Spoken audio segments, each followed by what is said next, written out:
happy Revenge of the Fifth, everybody. It's me, the Artisan MC, and you have now embarked on the hero's journey. Thank you for showing up today. Like, share, subscribe, support the stream if you feel so inclined. $ Artisan MC on Cash App or Artisan MC on PayPal. Or you can drop a super chat like the Builder's Table did already. Shout out to the Builder's Table. Said money in the plate. Shout out to the brothers. Gold P. Appreciate you, Builder's Table. I will give you, I do over here, the 3B salute. Appreciate you, Builder's Table.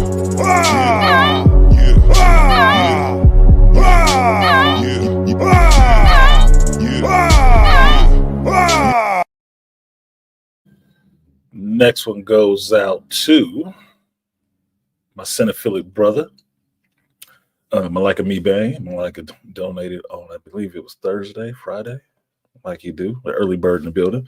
So appreciate you, Malika. I will give you your Monica, the 3B salute. Appreciate you.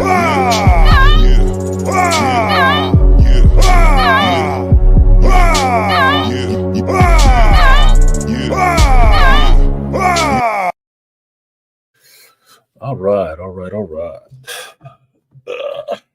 Now, there is a lot of shit going on right now in the world, in geekdom, and just life in general. And I may sound like I'm trying to be a little low-key or sedate right now. It's just because I just woke up. I was up kind of late yesterday. It's up to about 4 a.m. And yesterday, if you guys were watching the stream, Killing Time stream, JT, it came through the stream. We were talking, and he was letting me know he was going over to boy Chris's house. I ain't seen Chris in a minute. Excuse me. Go, Professor. Yeah, let's go, Professor. So he told me to come so we could surprise Chris, and sure enough, that's what I did. They were going to watch Children of Dune. If you have not seen it, you should check it out. If you want a little spoiler in a way, or a little bit of an indication of where the story of Dune Part 2 is going in Part 3, you can watch Children of Dune. It was the 2003 Sci-Fi Channel miniseries, and you'll get a good understanding of where things are going.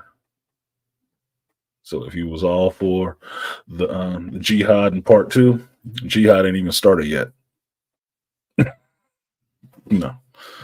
They just took Arrakis in Part 2. 3, the jihad is afoot, my friend. So you can find it. You can buy it, which I still own the DVD, so I still own it.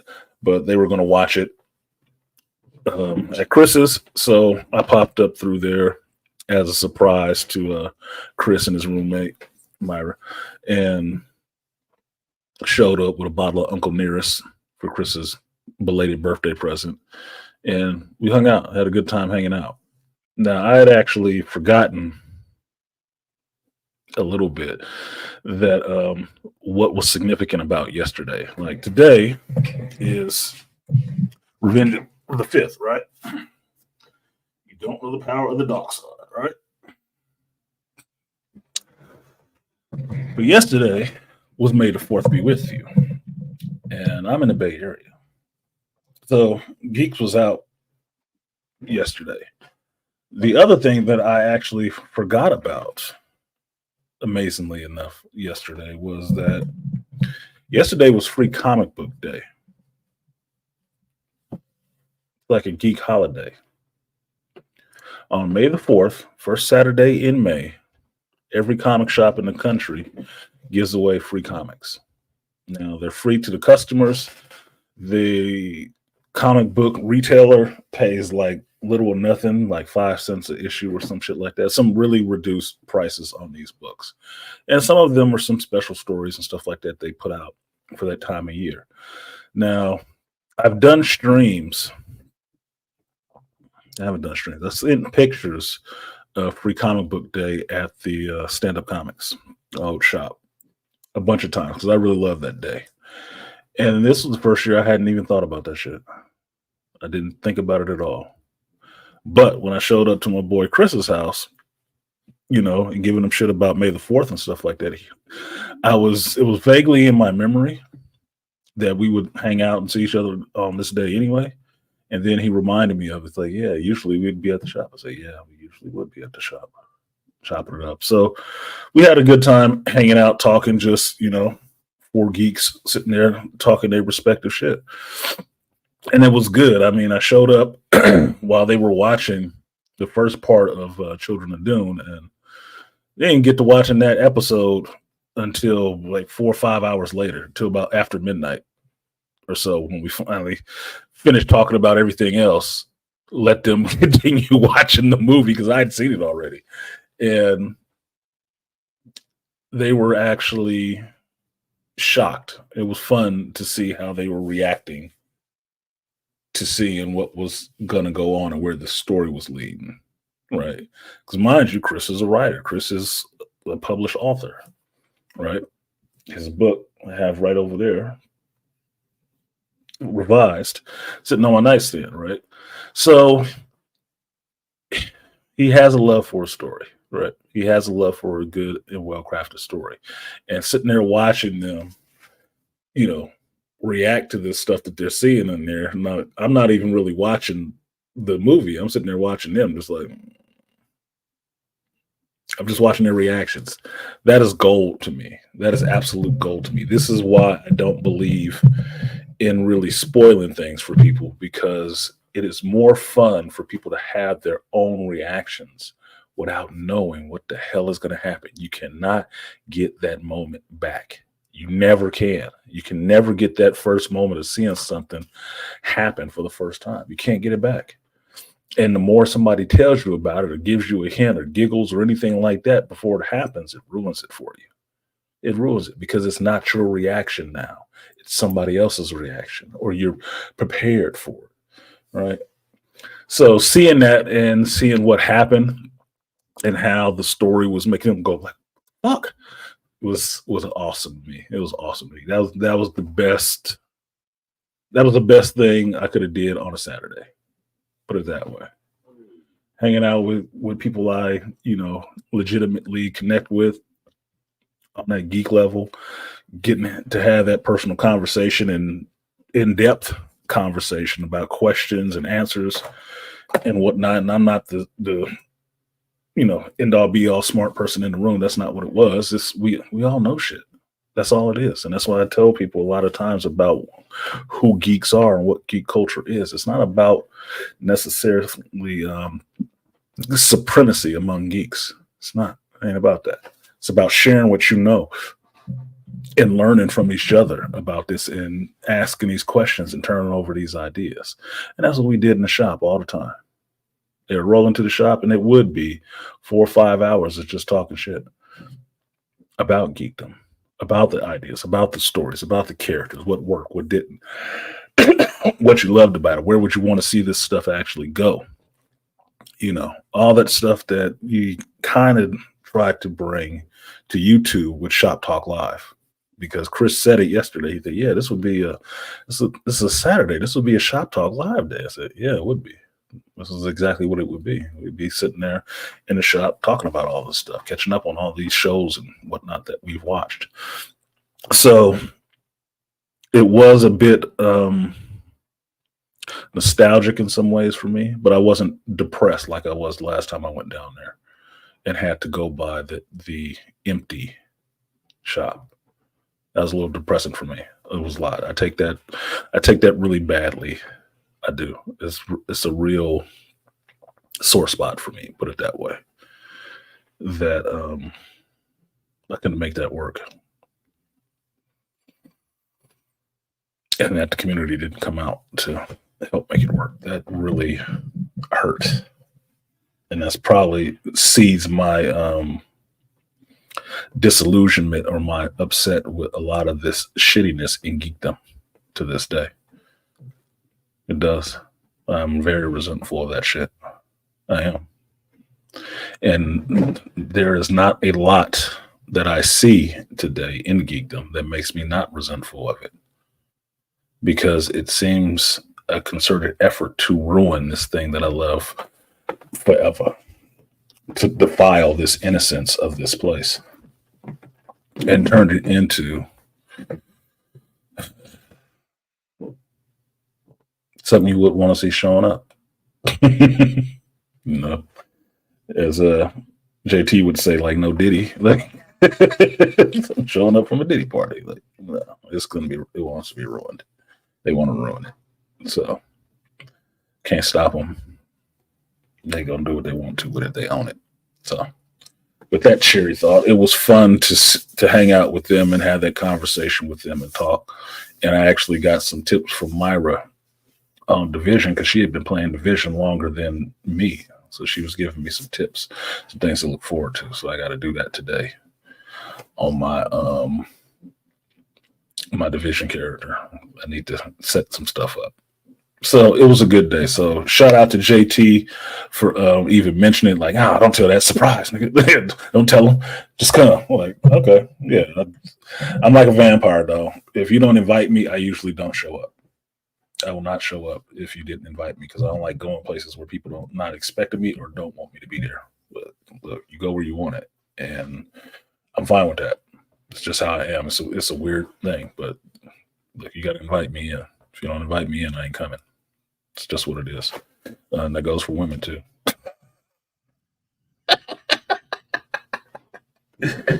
But it was good to go and hang out and fellowship with them and actually drink that Uncle Nearest. What was that? The 18? I think it was the 1854 or 56. Uncle Nearest is some good whiskey, y'all. Uncle Nearest is some good ass whiskey. I've taken to giving these brothers whiskey for their birthdays, and so I always, not always, but I show up with a bottle of Uncle Nearest for them. So I owed Chris one from his birthday, because his birthday happened while he was doing his book release, his book signing, right? And we went out, and I didn't have it because I didn't remember that it was his birthday that day. So I told him, next time I come through, I got a bottle for you. So sure enough, I went and got that bottle of Uncle Nearest for him, and that is his bottle in his house right now. So you can drink that whiskey. His roommate can get sloshed while they gaming and shit like that. It would be fun. Yeah, the diddlers. JT, what's up, JT? You awake already, huh? I didn't think you'd be awake so soon, because I was up late. Look, I left Chris's at like 2 something. I got home about right before 3. I stayed up. I was watching Children of Doom because I wanted to continue watching the story. I've seen it before, but I wanted to keep watching it. I was good. So I didn't go to bed until about 4 o'clock, and just woke up about 10:20 on my own from my spice-induced slumber. So it's time to do the show. Time to turn up. It's all about the love and connection. Iron sharpens iron. Yeah, it is. It is, Malika. And they good peoples. It was good to see them and actually connect with them. And in a way it could sound really weird to some people. It's like connecting with a part of yourself that you have not touched on. Put it that way. Because make no mistake about it, every customer that came in that shop that I was friends with, I love the fuck out of them. I really did. I love the fuck out of that place. I would have threw so much money into it if I didn't. And that's a blow. On my hero's journey, that is a failure to me. I had somebody else describe it to me that it wasn't a failure, that you tried. I said, I know I tried, but who gives a fuck about trying if you can't succeed? I hate that shit. I do. And it's a bunch of connections that I've made over decades that in some ways are lost. Some ways are lost because I don't go backwards. Life is ever forward. The journey is ever forward. And if people ain't running to catch up to you, what do you do about it? You go back and get them? That's not the journey. They on a journey too. That means they have to make efforts as well. So still being connected with Chris and JT. JT coming all the way from Frisco to come hang out at that shop in El Cerrito. Yeah, that come all the way down there.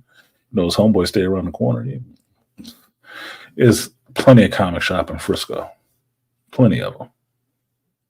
But it means something to me that motherfucker will come all the way from San Francisco to El Cerrito to hang out in our shop.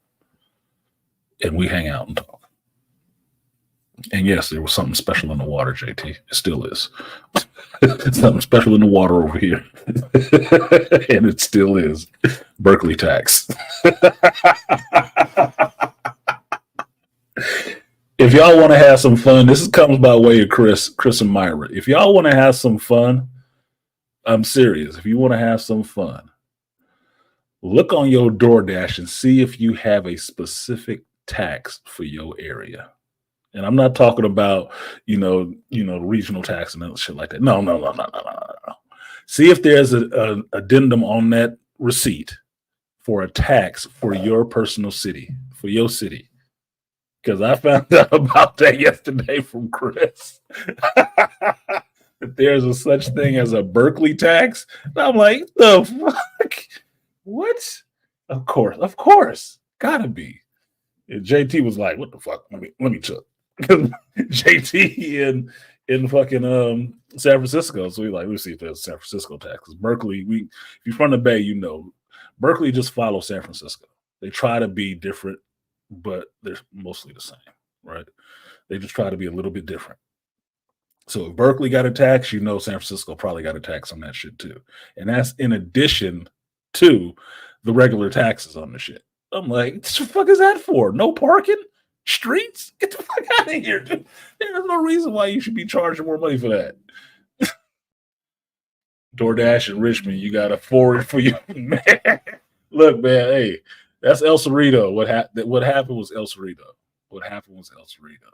And I'll tell the story if you want to. I'm not sure people on YouTube would give a fuck about it, but I really don't give a fuck about YouTube opinions anyway.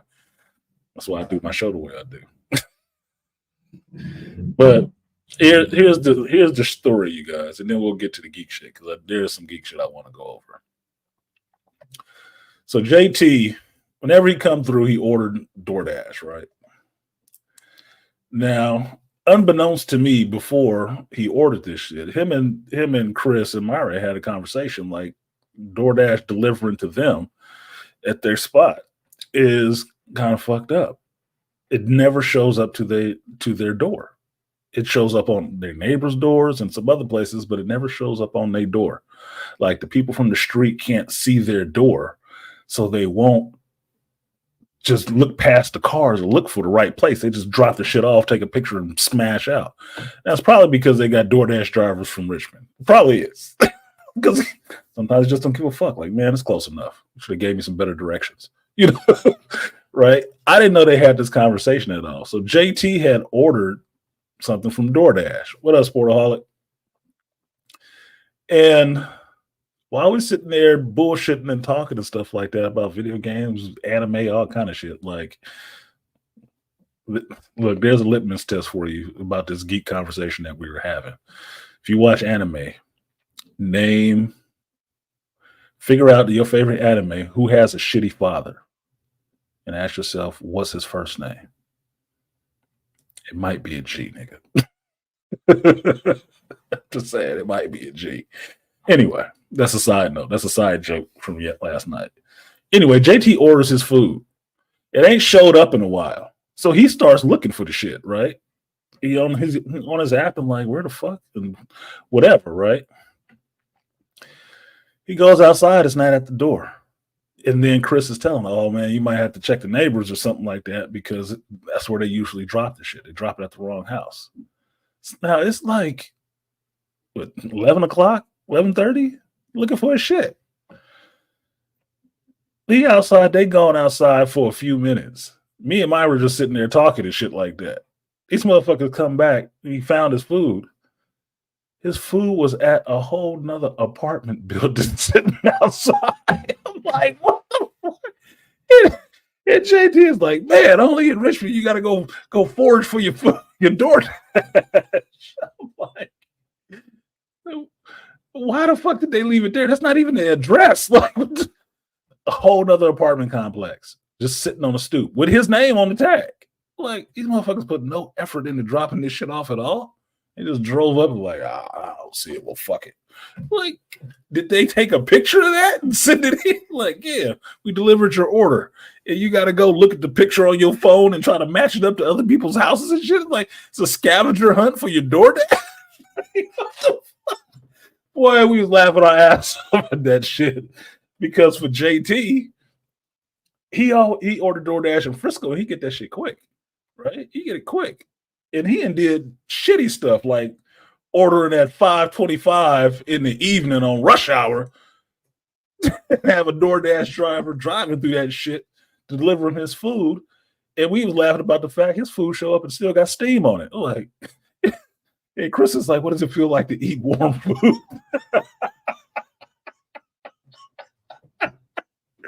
Boy, we was dying in that bitch. We was dying. We was drinking whiskey and laughing our ass off. JT spoiled ass. He still get hot food. And I told him about my DoorDash I had Friday night. I said, man, I ordered a wet burrito. That motherfucker showed up. The burrito, the tortilla wouldn't cut with a plastic knife or a metal one. I'm like, what the fuck is this? It was just funny. It was just funny. But it was good. It was good fellowship, man. It was good fellowship just sitting there laughing about, life shit. Just ordinary life shit. And that, look, the driver was probably from Richmond, JT. You see you laughing in here, motherfucker. The driver was probably from Richmond. And that's not an insult to Richmond. It's just you understand the mentality. The driver was probably from Richmond. But that's El Cerrito. That's some El Cerrito shit. Because Richmond, they wouldn't, look, it used to be a joke about a pizza delivery place in Richmond for a time. They wouldn't deliver pizzas there. Why? Because motherfuckers was getting robbed so much, right? Pizza man show with a bunch of pizza, getting a gun pulled on them, and those motherfuckers taking off with their shit. Now, there was a pizza place that would deliver to the hood. It didn't care. It was called Mr. Pizza Man. Now, it wasn't the best pizza, but Mr. Pizza Man wasn't afraid. Now, Mr. Pizza Man, I think he might have been a Sikh or something like that, right? And if y'all don't know, it's a different version of an Indian that wear turbans and stuff like that. He might have been a Sikh. The reason why Mr. Pizza Man wasn't scared to come to the hood was probably because he was from it. And Mr. Pizza Man carried a pistol. So, yeah, he would show up. Yeah, you dropped your shit off somewhere. Don't try no bullshit. You get your ass shot up by the pizza man. Don't fuck around. You better be correct. The driver carries no money, but plenty lead, plenty change. Fuck around if you want to. And that was the joke about that shit. Like, oh man, can we get a pizza? They ain't gonna deliver it out here. Mr. Pizza Man will. Mr. Pizza Man deliver anywhere. He don't give a fuck. From Richmond, you give a shit. Yeah, come deliver that pizza. I got shot by the pizza man. Yeah, because he wasn't playing that bullshit. Look, I'm trying to get this money for this pizza, man. You want the pizza or you want some lead? Either way. You're going to get something. You don't act stupid. You might eat pizza tonight. Fuck around. We don't stop food for a while. But that's just life shit. That's just normal life shit. In a sense. Yeah. Yeah, extra toppings. Give these extras. Got some extra toppings for you, babe. Put the money down. Put the fucking money on the ground. Take this goddamn pizza. But that's why I say for JT. Yeah, the driver was probably from Richmond. You didn't have time for that shit. Look, if you need some direct ass, if you didn't leave some really precise directions on where your door is, you probably trying to set me up for some bullshit. And fuck it, I'll leave it here and you can find it. That's what I was joking with Chris. Said, what they do? Just leave it out on the curb for you and let you come get it yourself? And Myra were talking about New York, like, oh, no, they'd never do that. That shit wouldn't last. They'd put the bag down and it'd be gone. Like, I don't know. That shit was hilarious though. But JT still got his food. But his burrito bowl looked a lot better than mine did. when I ordered from Chipotle the other night because it looked like a baby diaper thrown in a tin, dude. Like, what the fuck is this? Where is the artistry? Who y'all got in the kitchen? Is it Planet of the Apes in there? They're just throwing shit in the cup? Like, what the fuck, dude? This looks like shit. But it's late and I'm hungry. Damn. Otherwise, I send this shit back, but I'm starving. You're getting buffalo wings and bullets. Yeah, Sportaholic, buffalo wings and bullets. Which one do you want? Because we get sauce on either one of them. Get the barbecue on either one of them. You decide which one you want to eat tonight. Don't be doing nothing stupid. Anyway, so I do got some show. Shout out to JT, Chris, Myra. Thank y'all for letting me come hang out with y'all and watch the Doom movie. It was fun. A lot of good time, good laughs. Love y'all to death. And I miss being able to have that fellowship, that weekly hangout. I'm gonna look at Oliver. Hunger is the best seasoning. Yeah, make you want it, don't it? Make you want that shit. Look, to a starving person, anything they eat is like the best seasoning ever. Like, you could have put nothing on it. It tastes delicious because you know what it means to actually be able to eat or not to eat. So you savor your food. But I appreciate those folks. I do. Love them to death. And yeah, it's a good conversation. What the fuck, dude? Why's my phone blowing? Oh, it's not. Something different. So, excuse me. Excuse me. So that was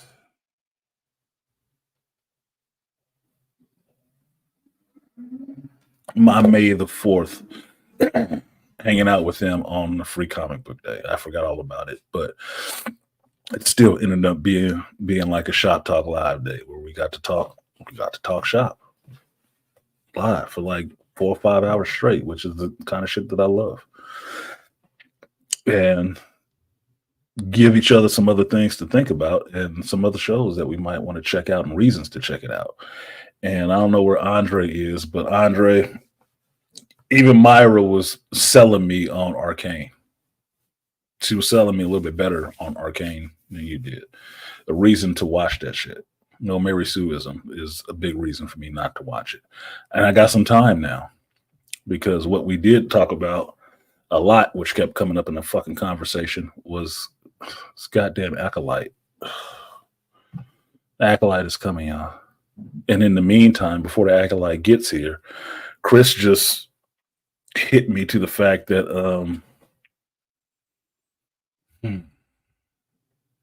is it Tales of the Jedi or Adventures of the Jedi or some shit on Disney Plus is here in the meantime before that shit starts, after Bad Batch is done, which is done now. So we got this other show for a good month until the Acolyte comes out. And I looked it up on Disney Plus and put it on my little list. And I scrolled through the blurb and everything else just to read it. And it says, created by Dave Filoni. And I just lost my shit like, oh my fucking God. Another animated Star Wars show by Dave Filoni. Focusing on some chick characters. And yeah. Now, mind you, it's May the 4th. So a lot of our conversation was circling around. It kept coming back to that. But mind you, it's 4 geeks sitting in there. Now, they're millennial geeks, and I'm a Gen X geek, right? We all love Star Wars. They are devoted to the Clone Wars shows and Rebels and stuff like that because they watched all of that shit. They really invested. That's what it was for them, right? Their first big movie might have been The Phantom Menace and shit. They got a love for Star Wars, legit. Chris went to fucking Galaxy's Edge in Disneyland and bought a lightsaber and came back with the bitch. And I was jealous because that motherfucker looked cool. That's the only reason I go to Disneyland right now. Like, I just want a lightsaber. I do a whole trip just to pick up a lightsaber. That's it. Right. But 4 geeks, all Star Wars geeks, all Star Wars fans, love this stuff. On May the 4th, talking about how they ain't watching no fucking Star Wars. Can you imagine that shit?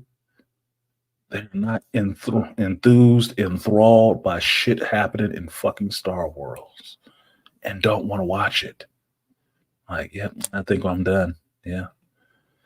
Now, for them, especially Chris, because I didn't get to talk to Chris about this when it ended, but that Ahsoka show was like his Dark Phoenix for me. It just broke him. He's like, you know what? Fuck this. I'm done. They're trying to get through the Bad Batch, and I say, God be with you. I'm trying to get through it too, and I cannot bring myself to watch the rest of the goddamn episodes. The show is so fucking terrible. They trying to get through it. Me and JT is telling them hurry up and get through it so you can get to the X-Men 97 because they've only watched episode 1 and 2. He behind. Like, nigga, you better hurry up. But he gave me some good information answering my question I asked everybody last week about what's the real reason for Bo DeMayo not being on the X-Men anymore. And he gave me some more information and some context on why he was so hard to deal with or hard to work with, which was in line with what I was thinking last week. Like, I think it was something else. But be that as it may, 4 Star Wars fans in the room, and none of them want to feel like watching Star Wars. None of them are excited for the Acolyte coming up. None of them give a shit about this new show, Adventures of the Jedi, whatever the hell it else is. I forgot what the fuck this shit is called. Y'all can look it up yourself. I don't give a goddamn. But none of us are excited for any of this. Even on May the 4th. Can you imagine that shit? What a sacrilege. Like, no. It is enough work has been done to ruin Star Wars, but not only a Gen Xer, but millennials, that they ain't even really interested in watching this shit no more. Like, I thought this is who they was making it for. I thought this is who Dave was. This was his core audience. No. They watching this shit like me watching something else because I have to, or you just have to know what's going on with it. Not because they like it, not because they like the setup, not because they like what the actors, directors, anybody else is saying. None of that shit. They just watching it because it's like routine. Like, look, I gotta watch it just so I know, but I don't want to. And that's what Chris asked me, which was like a leading question. Like, I told him, like, man, I thought we was friends. He's like, are you excited to watch the Acolyte? And he's smiling with that shit-eating grin. Like, he knew what the answer was. He just wanted to do it. Like, asshole. I'm like, fuck, I thought you was my friend. Like, you trying to see me go off in your living room? Like, fuck no. So I'm training. I'm training right now like I'm going to be ingesting poison for the next 4 weeks, 5 weeks. However long this piece of shit is going to last. No, I'm not excited. And no, I don't want to watch it. And no, I'm not looking forward to it. I'm not. But it's coming regardless. It's like a kidney stone. Nigga, it's coming out regardless. It's going to be painful. It's going to be painful. And that's how I'm looking at the shit. Let's just get this shit done. Let's just get it done so we can stop talking about it.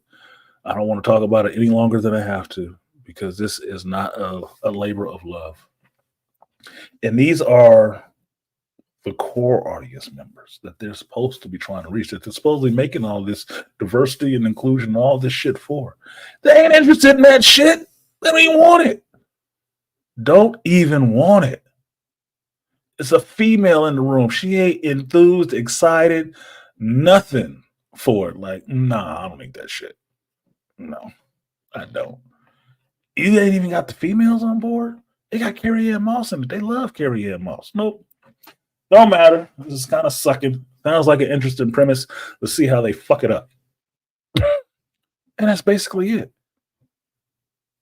This is disappointing. This is where geekdom is. And just sitting there having a conversation with them about this gave me an indication of how much just regular young folks ain't feeling this shit. Because make no mistake about it, a lot of the stuff that happens with Star Wars, they supposedly trying to get this younger audience, you know. younger audience, new fans. What that really means is fuck all of you who like this shit. That's all it means. They're I don't know how you make fans if you ain't having babies. I mean, really, how do you do that? Because this is grabbing nobody. It's grabbing nobody. And the numbers and the research shows it's not grabbing anybody. Y'all losing subscribers and shit like that. The audience is there because they go to other properties, but they ain't there in the Star Wars camp. The only people here is just really devoted and diehards and gluttons for punishment. And like I told Chris, self-flagellation is something I engage in apparently, because that's me watching some of this shit in geekdom right now. It's just like, I'm silenced from fucking the Da Vinci Code. Like, fuck am I doing, dude? Why am I having to do this shit? It sucks. JT said, my work wife isn't pleased either. She's a big Star Wars fan too. Look, work wifey ain't feeling it. That's a whole female. Age range, demographic, a whole female. She ain't feeling that shit. They doing something way fucking wrong. Way wrong. How do you do that? That's like making a black show that don't appeal to black men. Would you watch Power if it didn't appeal to you? Find somebody like, hey, bro, you watching Power? What the fuck is that? That's the show with 50 Cent? Nah, I ain't watching that shit, man. That shit don't speak to me. What? How'd that work? Holy shit. Shout out to Zajac. He said, that would be a great action film, Mr. Pizza Man. It would be a good comedy skit if you put it in a movie. Pizza Man show up and just start busting at people. That'd be an awesome comedy skit. It'd be something you never see. And they'd be worried they get the movie banned because they don't want people, emulating that shit. Like, oh no, let's not do this. We should not be arming pizza men. But you want to arm a teacher, right? Why wouldn't you arm the pizza man? Send him out there in a fucking bat tank to deliver pizzas. There was a time. I don't think it's this way now because there's so many Door Dashers, but there was a time. There was a time it was dangerous as fuck being a pizza man. It was more dangerous than being a convenience store clerk. That's just what it was, man. You getting robbed. You were getting robbed. That's just what it's going to be because you got food and money. You're getting robbed. So, shout out to Zajac for supporting the stream. Appreciate you, Zajac. I will give you a 3B.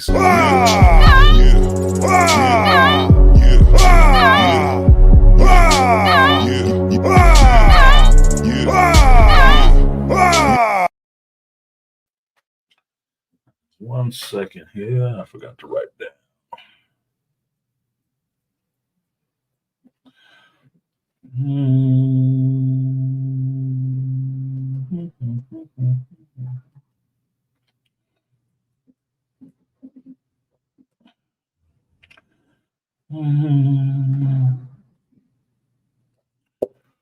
Then, hold on a second. I missed some people. And I want to make sure I get that out the way so I don't forget. It's important that I do not forget. Let it slip my mind. Gave Malika his. All good for Malika.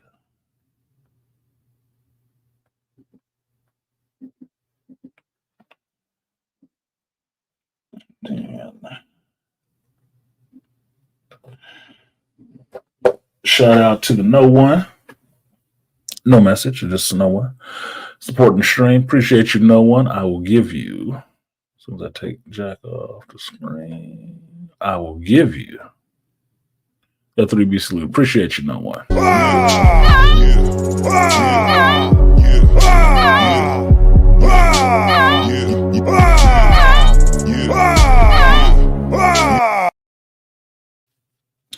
So, Star Wars is sucking, and not in a good way.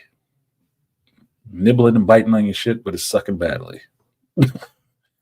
Apparently, it's not appealing to women of two separate demographics, so Latina and Asian, and interested.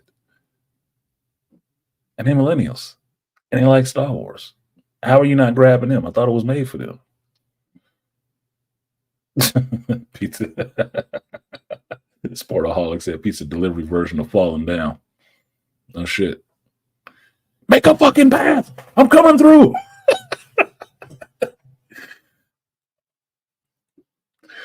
um, so I'm not interested really in watching this new Star Wars animated show. I'm not. I thought it was refreshing in a sense to sit with some geeks who were actually watching the Bad Batch, who actually grew up with the Clone Wars cartoons and watched all of that shit.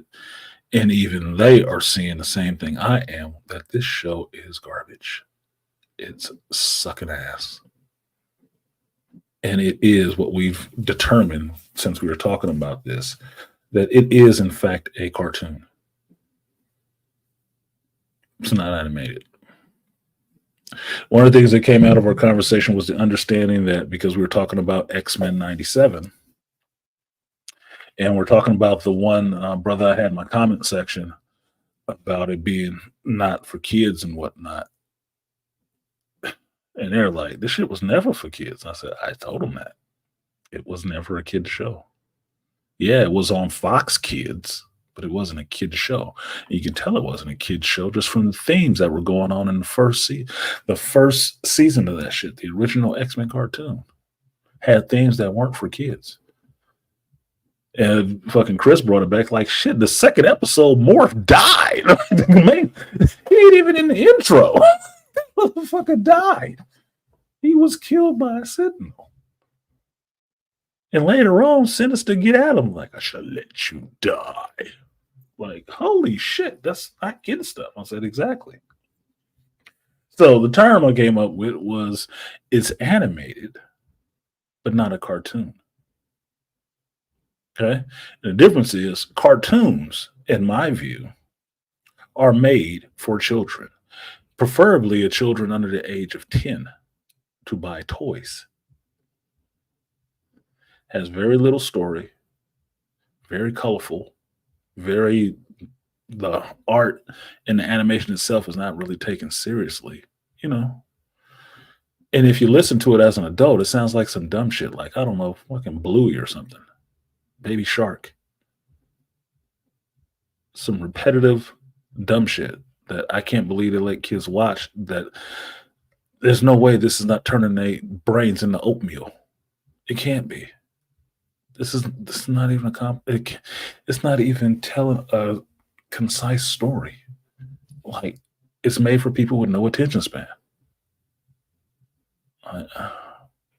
I feel dumber listening to that shit. I do.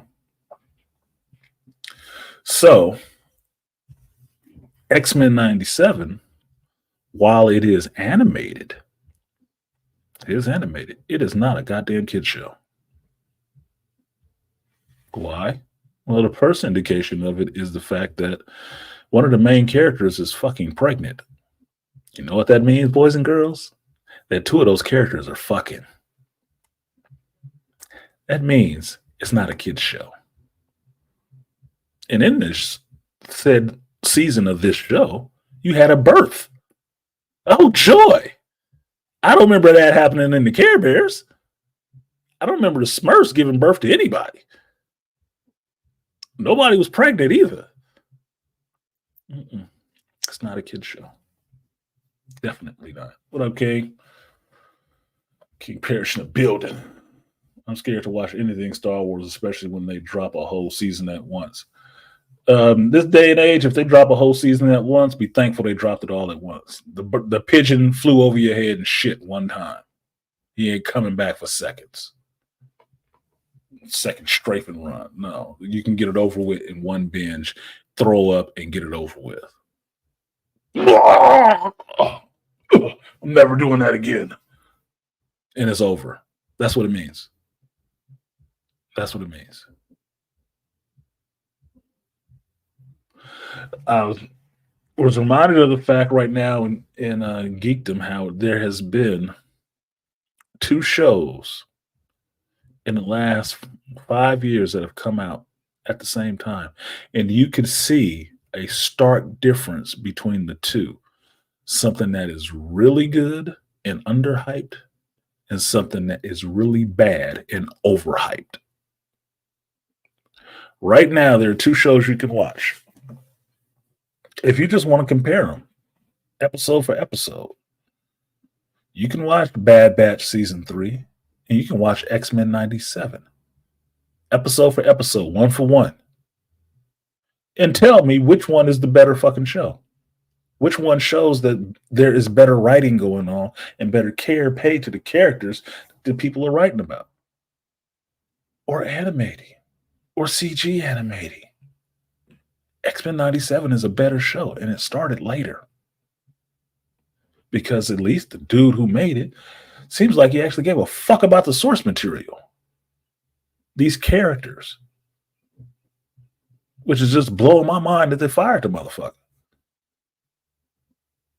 You watch The Bad Batch, you can't tell me nobody gave a fuck about them characters. You can tell me they cared about one, but they didn't care about the rest of them. This is supposed to be the elite clone force. These motherfuckers look like the dumbest fucking troopers ever. Like, how did they not kill themselves? Dumb as fuck. And it makes no goddamn sense. It's animated, but it is a fucking cartoon. Why? Because the characters do dumb, illogical ass shit like children. It's made for mushheads. Because they don't think you understand anything else. I told Chris it's Spectrum Theater. It's Spectrum Theater for Star Wars. That this is made by people who only understand the cliff notes of Star Wars, and that we just have to have a shiny lightsaber and everybody has to have one. Motherfucker. There's more going on in Star Wars than people shaking lightsabers at each other.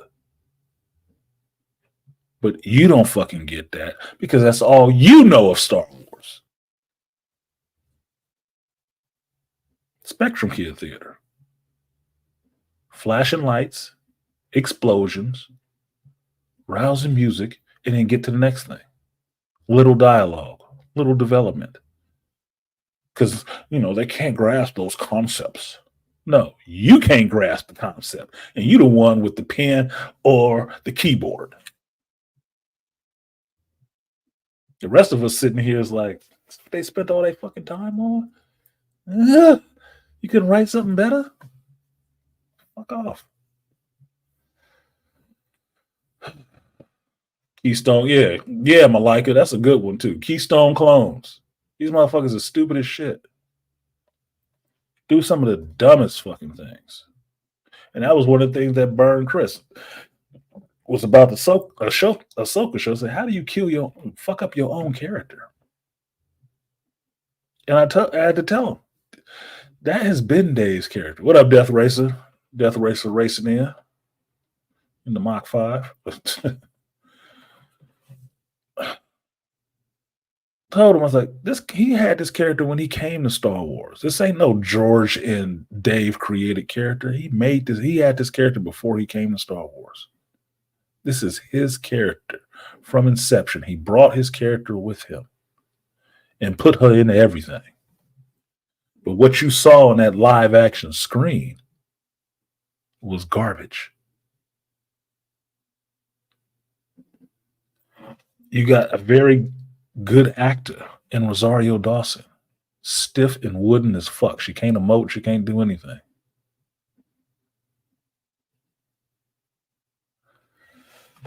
You got stupid inconsistencies that Chris was pointing out to me because he watched all the Rebels and all the Clone Wars. He loves these characters. Pointing out stupid inconsistencies that, hey, Sabine don't need no lightsaber. She's a Mandalorian. She tried it. It's not for her. She on her Mando shit. I'm like, I agree. She don't need a lightsaber. And yeah, Ezra wouldn't give her his lightsaber because if you're a Padawan, that's part of your fucking training. But speaking of training, how is she a Padawan when Ahsoka never finished her training? She ain't no master. She ain't a Jedi, right? So who the fuck are you Padawaning to? Yeah, great questions. How does that work? Cannon Buster Filoni come along just wanting to play with his toys.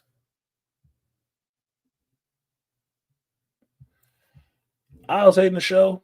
He's hating the show. He's more of a fan of these characters.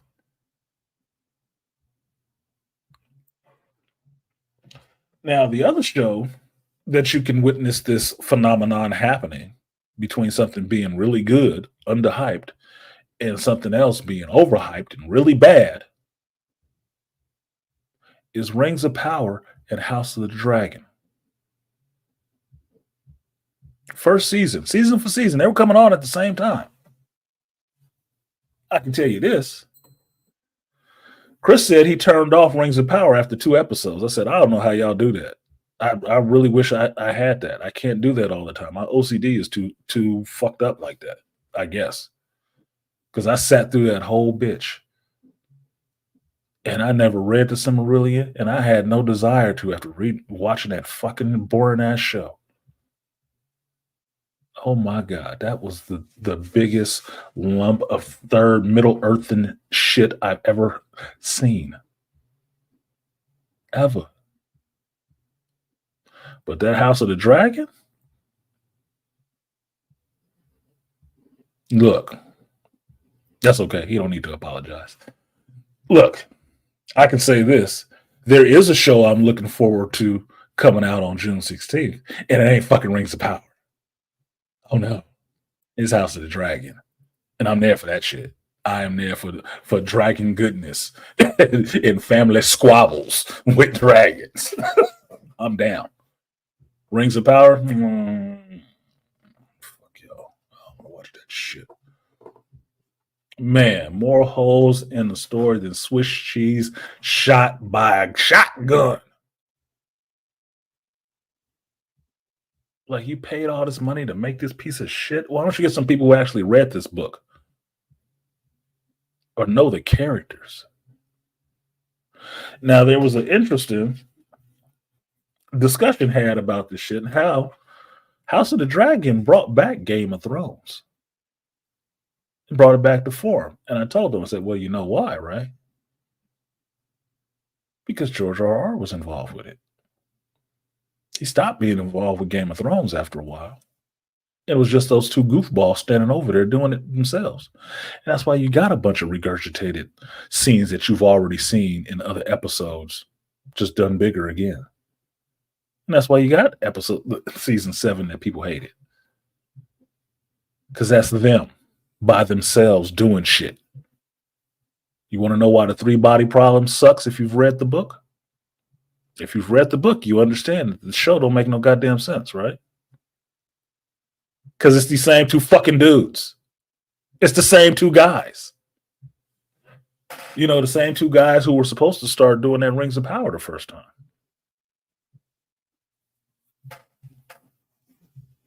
There are some of these dudes in Hollywood that can just keep failing upwards. And as Chris coined it yesterday, some people who will keep succeeding downward. Like Bo DeMayo. Chris let me know something I didn't know at the time when we were talking about X-Men 97 and how good it was. He hasn't watched all of it, so we were really trying to press him to watch it. But he told me about who Bo DeMayo was, and Bo DeMayo was the writer on The Witcher with Henry Cavill. He's the writer that left when Henry Cavill left. Reason being is because they weren't holding to their source material. And that's where this moniker of being hard to work with came from. That group of bitches who didn't want to listen to the source material. And apparently, like I said to you guys last week, apparently he ain't that flamer type of gay dude. Apparently he got a little bit more of that masculinity still in him. He ain't trying to be a little girl. A little forceful. He walked with Henry. He's the one that blew the whistle on these motherfuckers. And his next show was X-Men 97. And now he's got fired from that show after working on 2 seasons of it. Y'all watching it? If y'all watching it, right? Is this season garbage? Is it what you were expecting it to be, which was bad? Or is this some of the best animated television you can watch in a week that you look forward to seeing next week? Does it seem like he does not know the source material? He does not know the characters? No. It sounds like he know all of that shit and is doing a damn good job of it. And they fired him because of OnlyFans? Who gives a fuck? I pointed this out to y'all last week, and I pointed it out to Chris last night. There are chicks who get interviewed on shows. The only thing they famous for is an OnlyFans page. And Myra was pointed out, yeah, OnlyFans is for more than that. Yeah, it is. Most people know that. But the first thing that comes to mind is sex. When you say OnlyFans, first thing you think of is sex. Basically, they took a peep show and personalized it to the internet, where you can see whatever you want from this chick. You can do whatever the fuck you want to if you pay her a monthly fee. And you can pop in and watch her on camera doing all kind of crazy shit. Or you could have somebody having fucking story time for you. And if you're a fan of them reading stories, you can listen to them reading stories and pay them a monthly fee for it. Because that's all OnlyFans actually is. It's just a monthly fee site for only your fans can find you. If you are somewhat of a celebrity or somewhat known in some area, you can set up your OnlyFans page, and your fans who come where you go will pay you monthly to do what the fuck it is that you do. It just so happens the easiest thing for females to do on there is diddle themselves or let you see them getting done by somebody. That's the easiest content they can make. That's the source of their creative juices.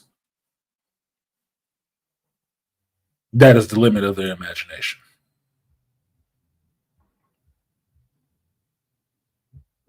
So telling me some dude had an OnlyFans account and page, and like, well, he was possibly nude on there. So the fuck what? Who's seeing that shit? People who pay his monthly fee? How'd you see it? Because I ain't seen it. Because I don't go on OnlyFans. It's not my thing. So how'd you see it? And what are you upset about? Look, I'm a dude. I don't give a fuck about dicks. I don't. Does nothing for me. It's not shocking. It's basically nothing worth fucking looking at to me. It's not. The female form is beautiful as shit. There's a lot of interesting spots on that. Curves, creases, all kinds of shit. That's more interesting to me. I don't give a shit about a dude's dick, and I'm not interested in seeing it. There's nothing for me. Just like, why? Did I need to? No. It's not. It doesn't tickle my pickle. No. Whatever. Knock yourself out. Could have been the ugliest sandworm you ever seen, but why do I care? I wouldn't be looking for it. So, if you did, you paid his OnlyFans fee to see that shit, then you saw it, and you got some shit you need to work out or admit about yourself. I don't have the time.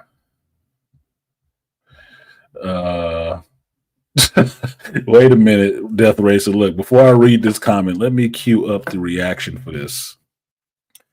Because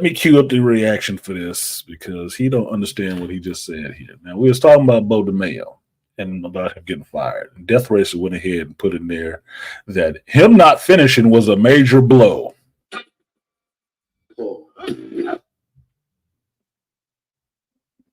Him not finishing his show was a major blow to the show.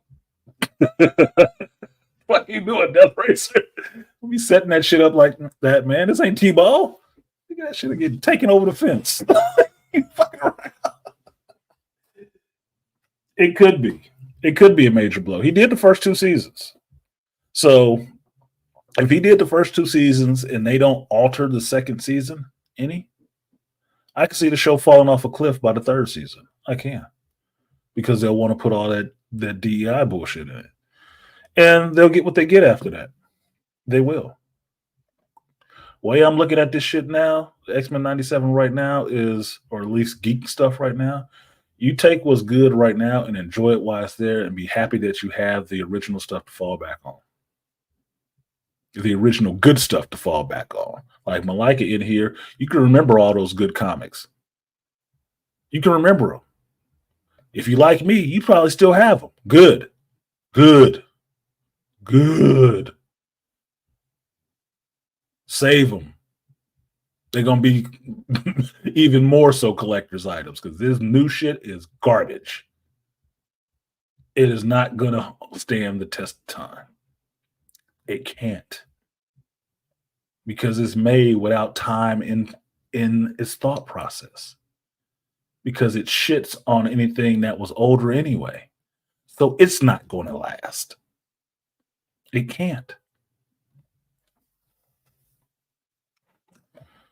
Shout out to Sportaholic. He said, how the hell did you screw up Ahsoka, Dave? Now I hear you're cooking up Mando last Luke Skywalker movie for the save. They ain't saving shit.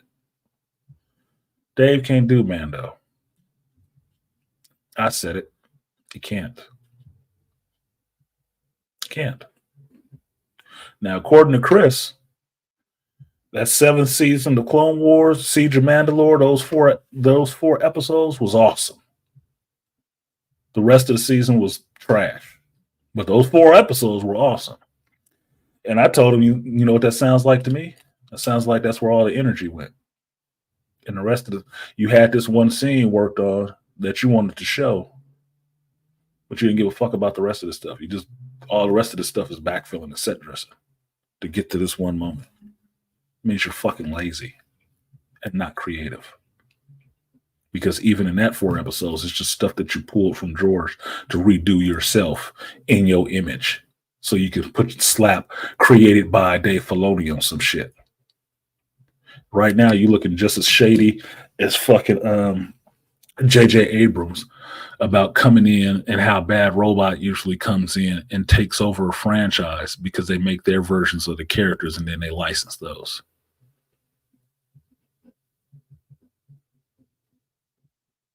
Fuck you. I'm not liking that shit. I'm not. So, no, he can't do a Mandalorian.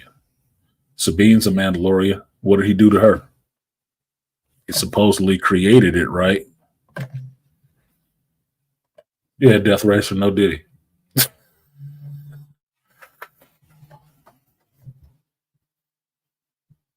Right? He created it, right? So what did he do to Sabine? Why is she running around with a fucking lightsaber forgetting the whole fact that she's a Mandalorian?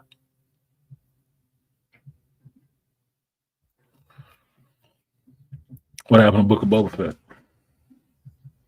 Since he was instrumental in helping Deborah Chow make her show. Or no, excuse me, not Deborah Chow. That was Obi-Wan Kenobi. He was instrumental in that bullshit. Robert Rodriguez and KK has some ideas for Book of Boba Fett. Point being, no, he can't. I have no faith in Dave anymore. I don't. He has ruined that shit. He has ruined that goodwill. Even halfway knowing who he was with him coming on to the Mandalorian. I'm not usually fooled by people. Or not usually wrong by people. I was wrong about that motherfucker. And I don't have a problem with that. I can be wrong, which means I can fix my mistakes. Meaning, you can show me who you are now, motherfucker. I'm not interested in anything you do. And I will sit there gladly and watch the destruction of everything you create. I hope it goes down in flames like a superstar destroyer. I hope it does. Because you suck and you create nothing. And you have ruined something that I've loved my whole fucking life.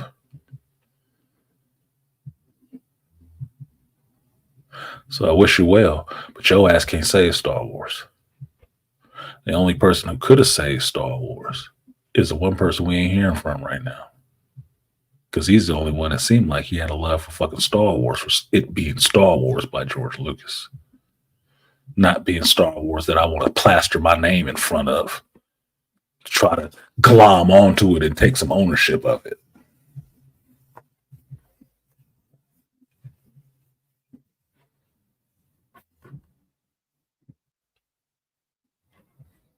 No love for him right now. None. Can he turn it around? Why the fuck would I care? I won't be there to see it.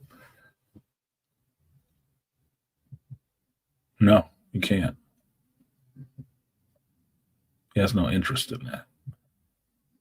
He just has an interest in making it his.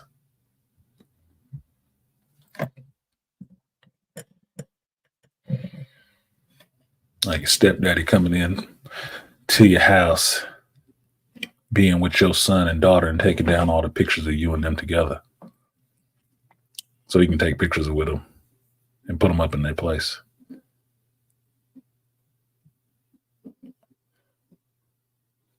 Sounds fucked up, right? Well, that's what I see Dave Filoni is doing.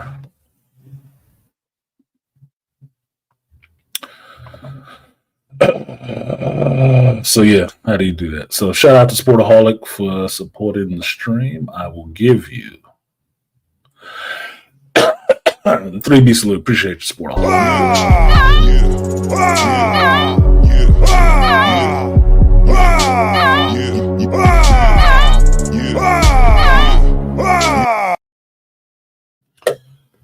Now,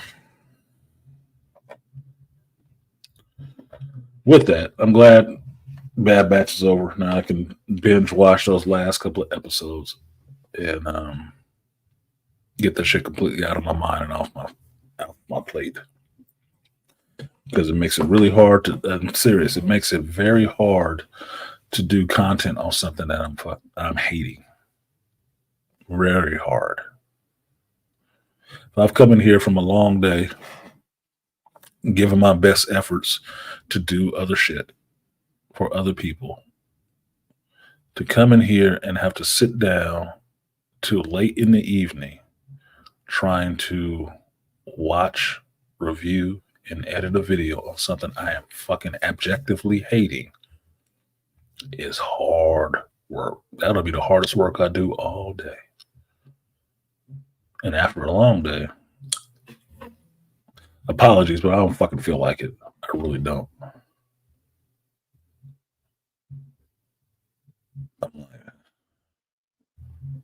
You guys get to see it. Yeah, you get to see it.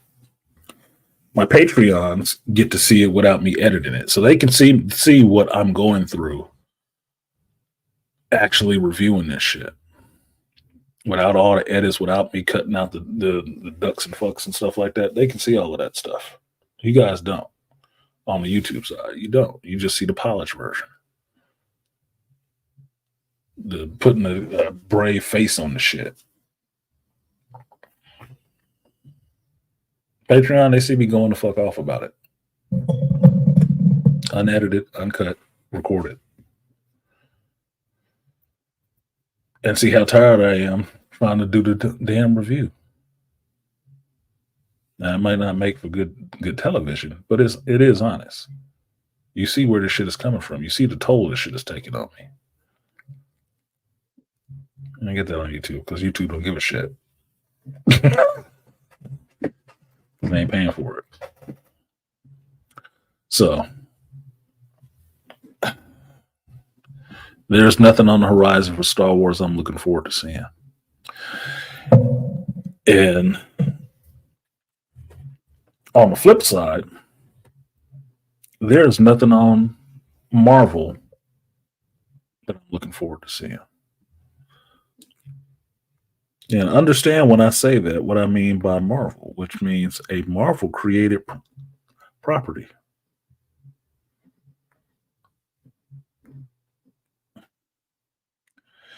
And I do not count Deadpool and Wolverine as being a Marvel created property. No, this is the first movie that they will have ownership over, but they ain't creating this movie. Shout out to the Aquateki brother.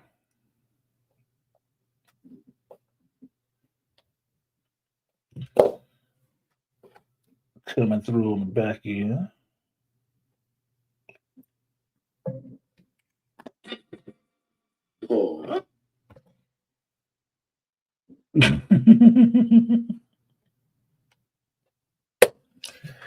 So, shout out to No One for supporting the stream again. He said, Maestro, please.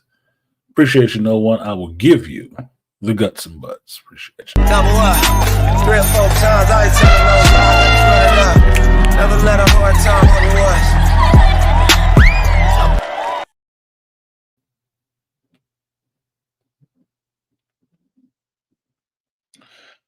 And the next one goes out to Aquateki, the number one wrench in the building, supporting the stream too. I will give you the guts and butts. Appreciate y'all. Double up. 3 or 4 times, I ain't telling no lies. Running up. Never let a hard time on the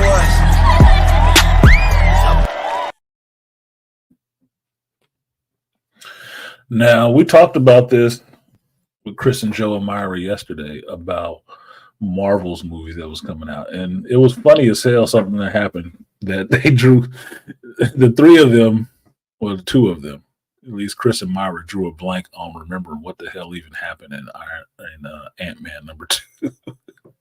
And I'm laughing so hard at this shit. It's like, dude, it happened in the Bay Area. You don't know what the fuck happened? Okay, whatever the fuck.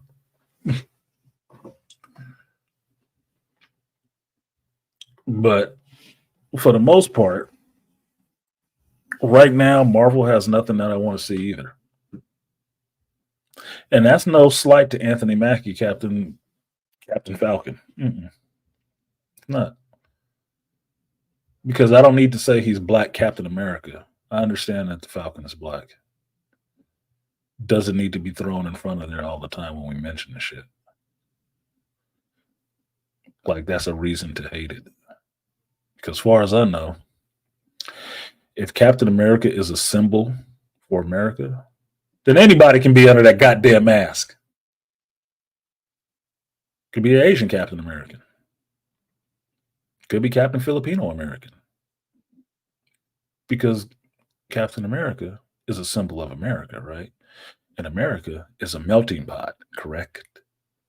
So it don't matter who's under that goddamn mask. They don't need the modifier of what their ethnicity is first. Because that is what it means to be an American, right? Doesn't matter what your nationality of origin is. Just matter if you embody those ideals. Kind of like a villain. So I don't need anybody telling me it's Black Captain America. I know who the fuck Falcon is, okay? Falcon American, Captain Falcon.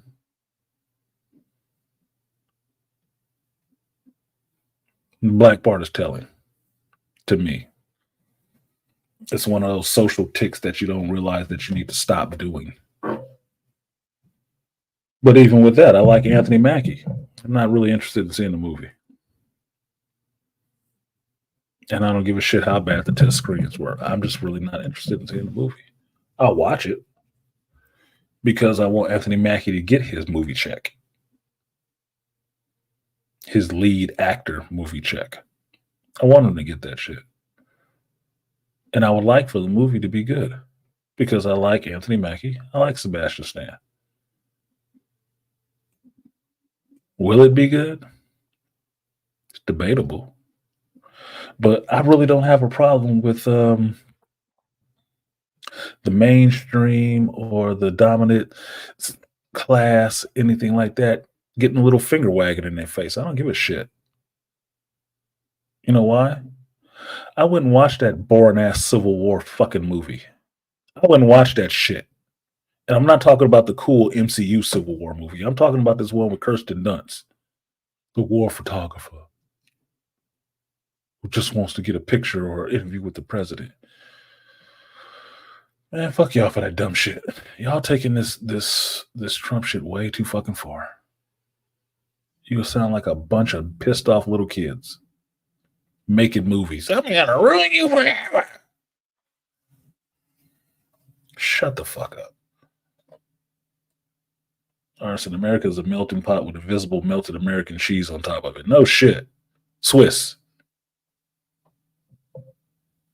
Generic. Government. I don't give a fuck. Look,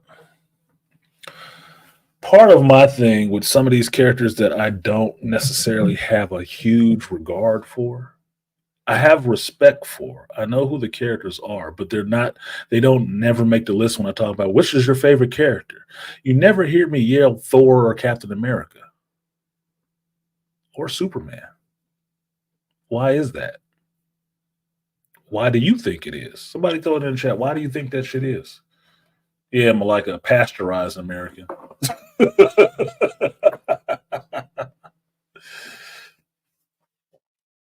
Why do you think that is? Throw it in the chat. Why do you think it is that those three are not my first pick for being my favorite comic book characters? It is not that I don't like them. They just don't.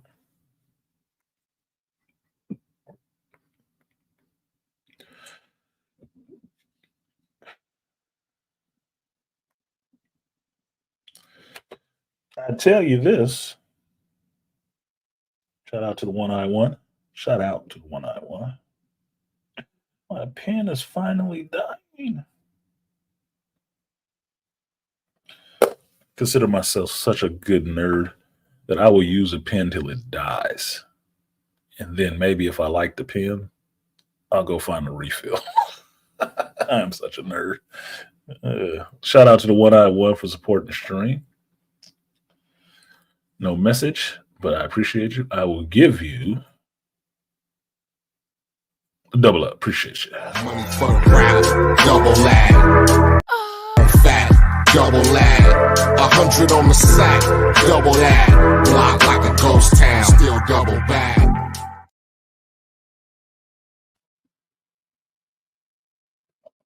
So why do I not? Nobody has it to guess? I fucking tell you. It take too long. Because I don't have a thing for blue-eyed white boy saviors. I don't. All powerful, all knowing, can't be hurt, right all the time. I have no love for that shit.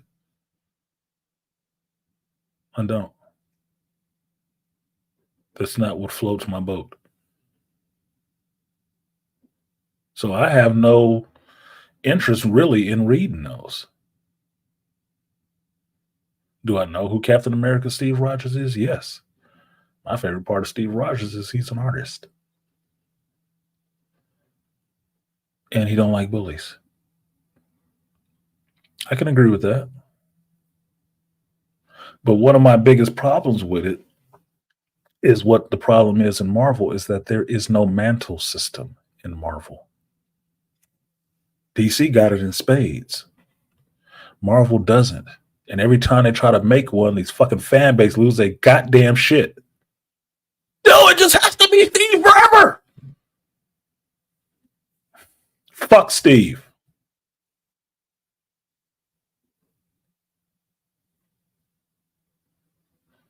If you want to have this character embody an ideal, then the ideal would be that anybody can wear that A on their fucking forehead and throw that goddamn shield, as long as they get the super soldier serum.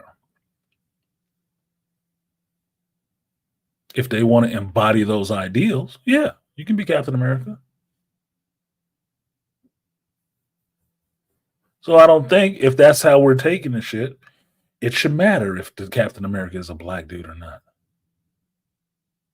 But what it does, if you do make him a black dude, you get to see how people's actual racism comes out of them by how much they fucking hate that shit. That's what makes it interesting to me to watch. So I don't have a problem with if they made the movie and they got a bunch of finger wagging about how you got to do better. Yeah, you do. What, you thought you was perfect?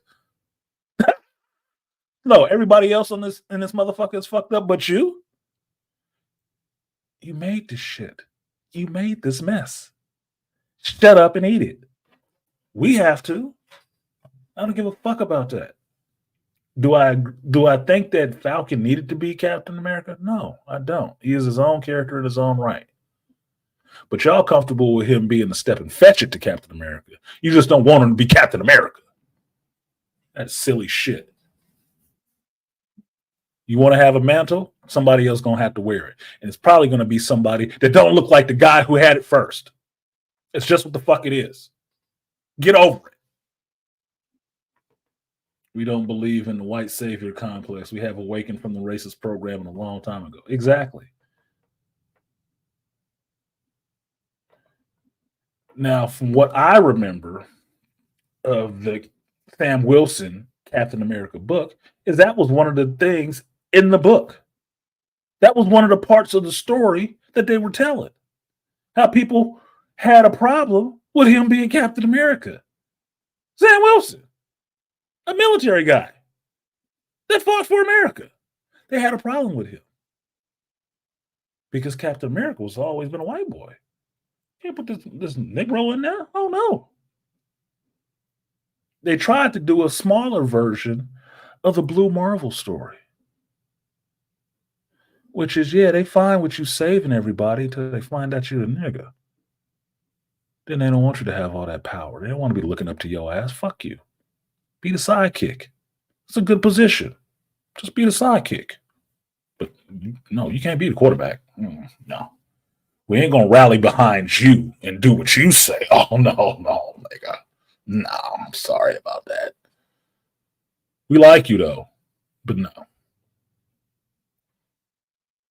Oh, fuck, I can see that shit happen every day. Just going to work. I can see it happen.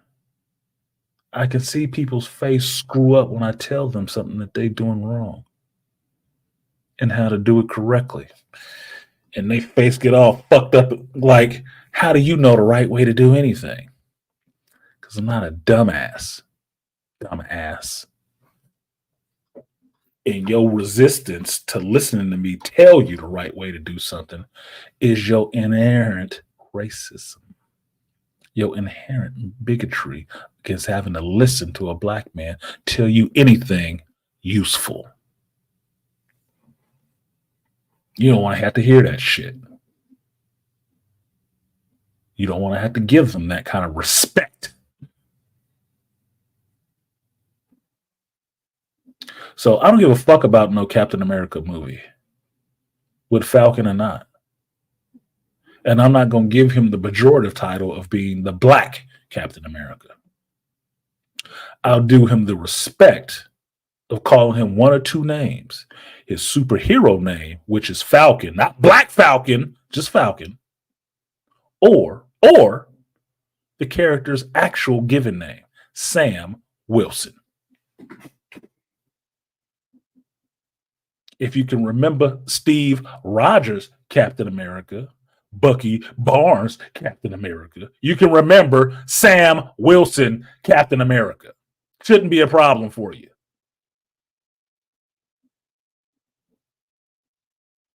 Now, I'm not shitting on the movie just because, oh, it's another version of D.D. Hart.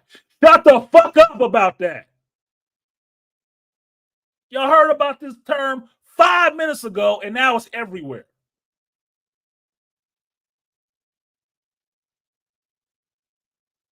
This shit has been going on for over 10 fucking years. Over 10. if he was paying attention to this shit. You can't use it as the rallying cry to kill every fucking franchise just because it put somebody who wasn't white up there first. That makes no sense. You get nothing. Like Willy Wonka, Gene Wilder told you. You get nothing, sir. You lose.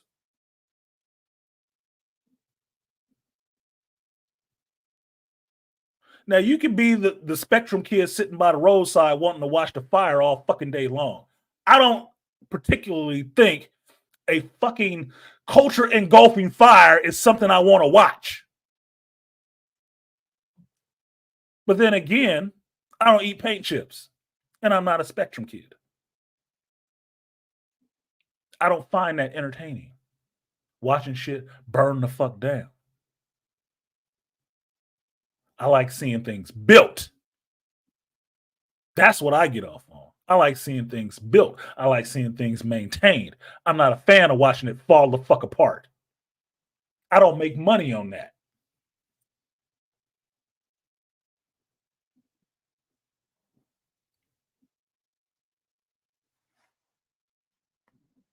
Yeah, no soup for you. So I don't think it's a good thing. Would I want the movie to be better? Yeah. From what I hear, it sounds like it's kind of shit. But it's kind of shit because they actually lecturing folks. They take it as a lecture. You know, like your kids, those of you who had kids, you know, your kids being mad at you because you told them not to do some fucking shit and they did it anyway and fucked it up. And now they have to listen to Poppy tell them you shouldn't have did that because it was fucked up. Too fucking bad. You stop doing dumb shit, you stop getting dumb results. And if you keep getting dumb results, you're going to have to keep listening to your fucking father telling you that shit. This is why I'm beating your ass. Because you did this dumb shit. You ain't got to say it, Dad. Just whoop my ass. Shut the fuck up. Your back talk is over. That's the end of the back talk. Now you get to listen and try it again. I don't know how you can say you live in a world of freedom and the people that you have oppressed have the right to say about their experience. And then when they want to tell you your experience, you're like, I don't want to hear that shit from you. I don't want to hear it. You're just preaching at me. I'm not responsible, but you benefit. So the least you can fucking do, the least, is listen. Because all that's required of you is for you to sit your goofy ass there and open your fucking ears and listen to somebody else's experience. If I got to hear about the experience of all these other groups and shit like that, you can listen for 2 hours to a black Captain America tell you how America was fucking over people. Because it's very evident that it has been. Fucking Killers of the Flower Moon got a whole award, didn't it? And what was that? A bunch of white boys fucking over all these Native Americans for their oil money and killing them off, marrying them, having babies, and killing them the fuck off. And this is recent history. It won an award for the movie it did. Was it lecturing the people?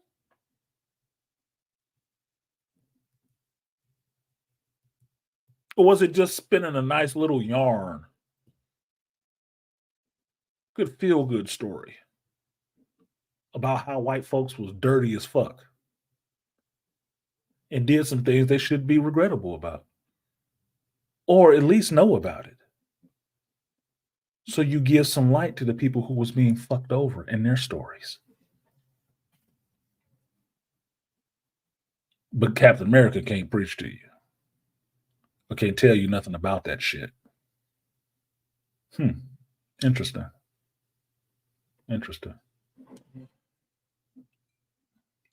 I've said this to my children and many people who will listen a lot of times of what the truth is. The truth is the shit you don't want to hear at the time you don't want to hear it. And it doesn't care about your fucking feelings. Other people in this culture, this country, have experiences. no matter what they've gone through, no matter how much they devote to this country and give their blood, sweat, and tears to help this motherfucker run, build, and everything else, they have experiences and stories that need to be told too. There is a perspective that you don't fucking see. Just because you don't want to hear about it, don't mean it didn't happen. And doesn't mean it shouldn't be given its 2 hours grace period to talk about it. You don't want to watch it, don't fucking go watch it. I might not want to watch it, but I will just to see what the fucking story was they told. Because I'm seeing a lot of shit I don't give a fuck about. Name the black characters in Bad Batch. Is that any good? No! I'm watching it though. Yeah.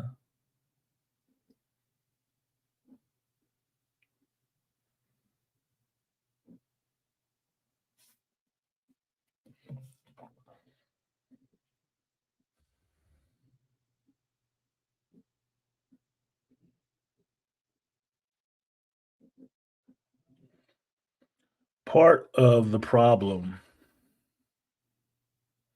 in geekdom right now is, like I've told you guys many a time,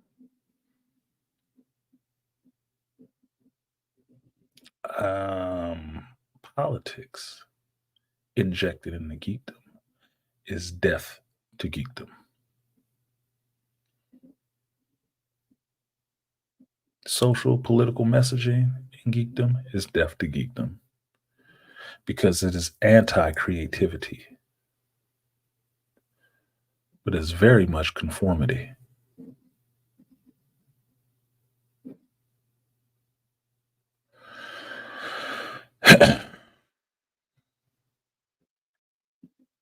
Now, Marvel, while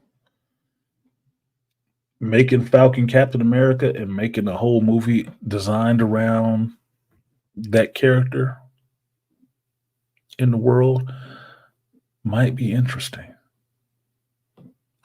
But given the way they want to make political points for this shit and the way Disney is going to prop them up to try to make their own, diversity quota marks, it probably won't be a good movie at all. Because nothing done by committee usually is.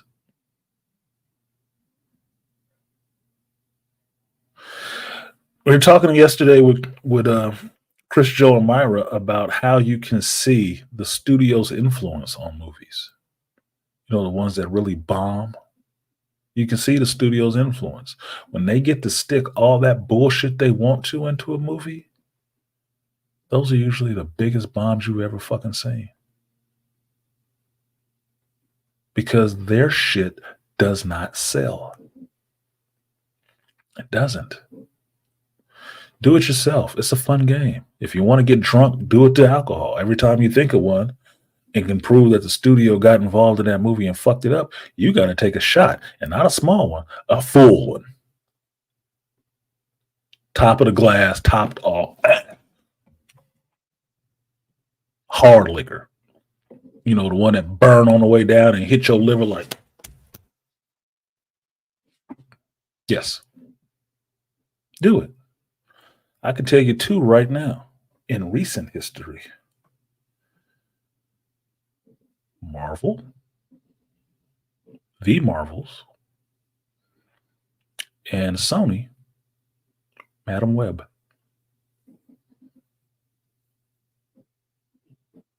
And if you want to do that the rest of the fucking night, you can. So what do you think is happening with the Captain America movie?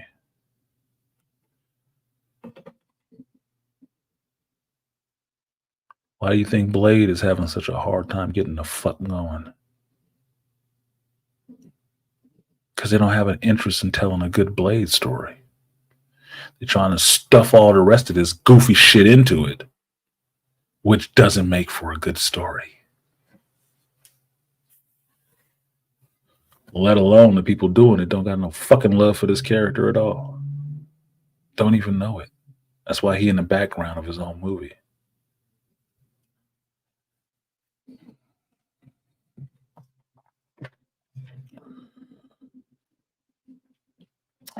Artisan, I remember the first original Isaiah Bradley Captain America, the first Captain America. Put respect on the title of his name. Yeah, red, white, and black. If they were doing an Isaiah Bradley movie, that would be more interesting than the shit they pitching right now. One of the reasons I never agreed with Falcon becoming Captain America was, besides the fact that he is his own established hero, he didn't have a super soldier serum. And for me, I think that's part and parcel of being Captain America. You should have the super soldier serum. You should not be Captain America without the super soldier serum. Shouldn't. That's just me. Now, they can't recreate the super soldier serum. True. But there's variations of that shit all over the place. Original OG Nick Fury has a variation of it. Natasha Romanoff has a variation of it from the Russians. Bucky Barnes has a version of it himself from Hydra. A couple of people running around this bitch got some versions of a super soldier serum. So instead of making the original again, you got Tony Stark, you got Hank Pym, you got a couple Bruce Banner, you got a couple of smart guys hanging around there. Why don't you just do a new one? How about that? You know, get creative, science and whatnot, progressing. And give him a jab of, you know, the new shit. V2. And see if you can't give him powers like Homelander or some shit. That'd be more interesting. Then Captain America would be something worth wanting to have. Because I can tell you this for Marvel Comics, based on the climate of the culture, they will fuck over Captain America here and there because of it. Because America ain't always good to claim.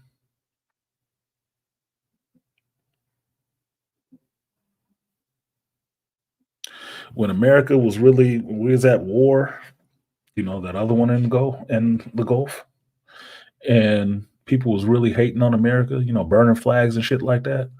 That's when they killed Captain America off. You remember that, right?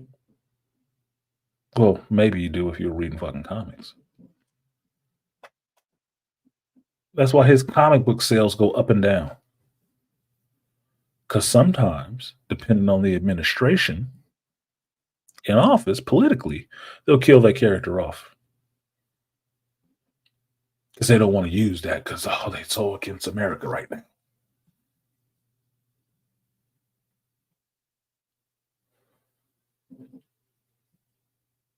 Fuck you think Secret Empire was?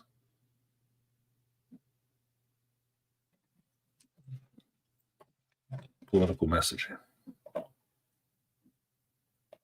Shoot, now I want to see the movie. I want to see the movie. I ain't got nothing against Anthony Mackie. I don't have nothing against them writers. Because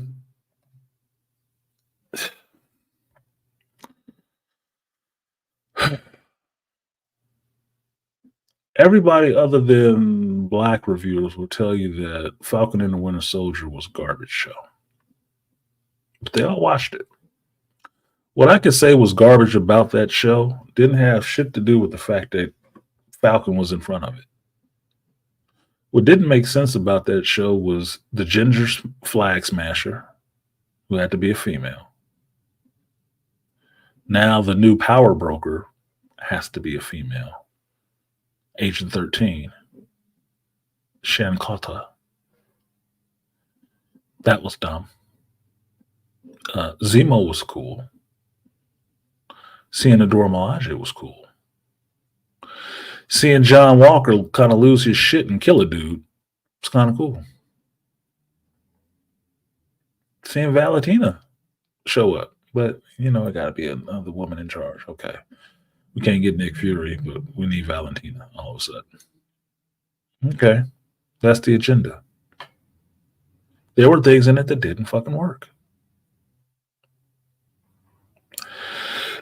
The speech at the end that everybody credits as being so cringy and stuff like that. Was he wrong?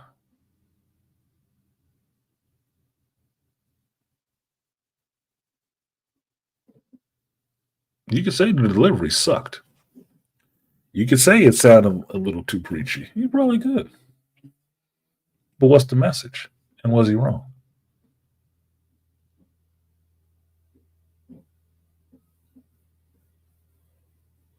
Now, I could say I don't like the cow part of his costume. It made him look like a fucking penis. Made him look like a goddamn penis. It was too big and no. Fucking hell, dude. They need to work on that a little bit more before they put that on screen. I'd have made that part blue and not white. For real. I would have fixed that shit because that white shit up around his black ass head, like, no. Design faux pas. No, yeah, it was like that in the comic, but no.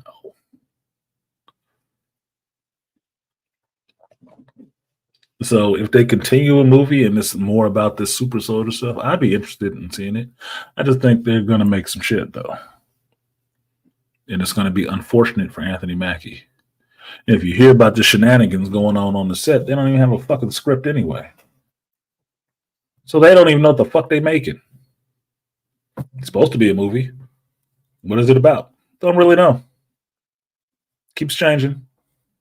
You know why? Because shit by committee never gets done. What's wrong with the government?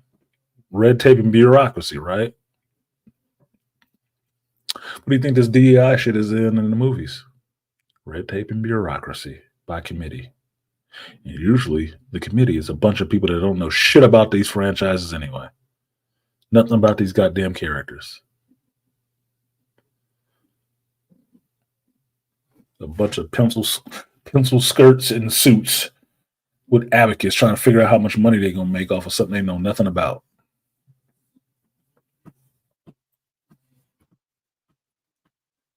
Anyway, politics can be injected into geekdom as long as all sides of the issue are explored. Exactly, Aquatucky. It's the overly one-sided position that draws the most ire. Exactly. Because how politics are done well in geekdom, in comic books specifically, is if it takes an exterior perspective on it. Like the X-Men.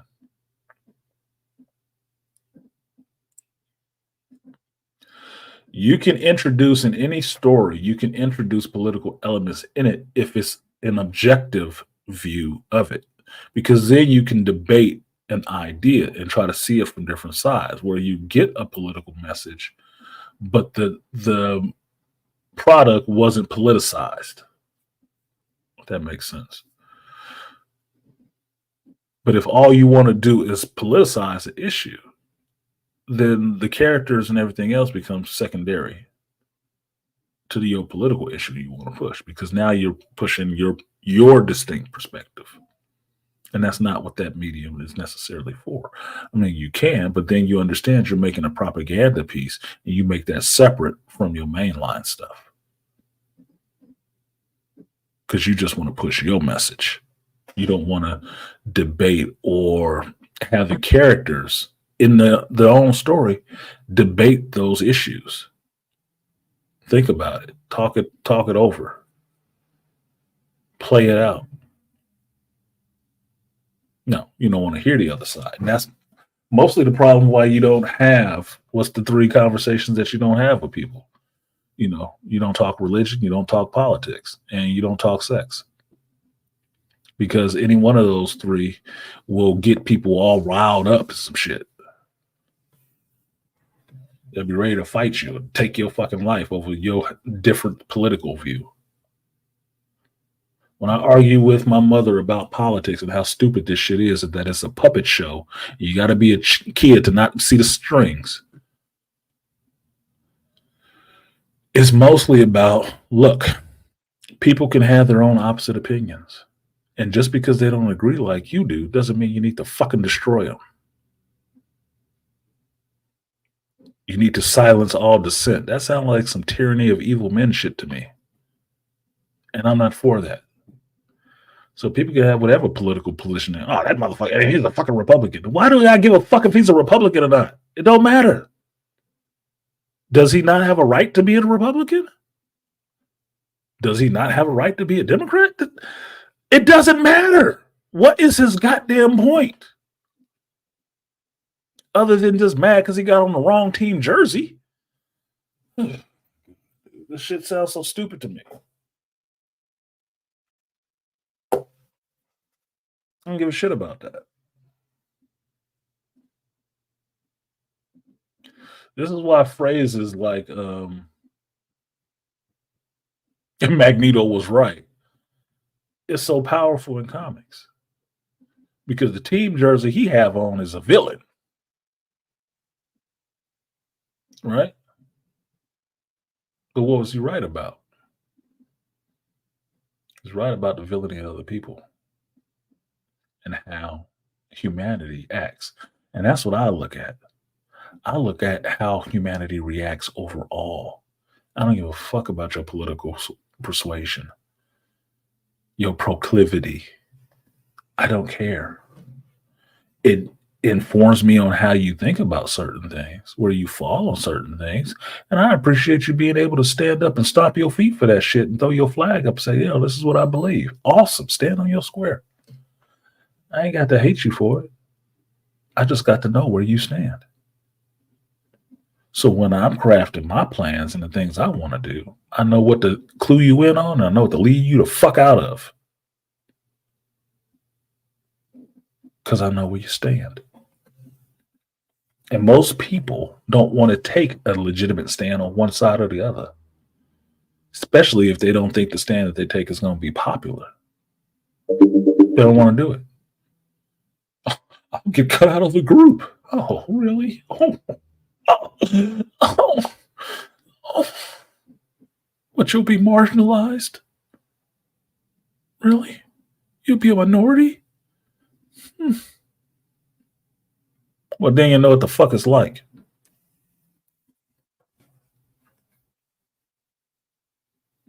What up, Artie Ibor? Let me go get something to give the Doughboy his props real quick. Let me go grab something in the other room. Let's divert the show for a hot second. Shout out to the Doughboy. The Doughboy, my homeboy, the Artie Ibor. And he said, what's good, my Geek Elite family? What's good? Hold on one second. I'll show y'all something.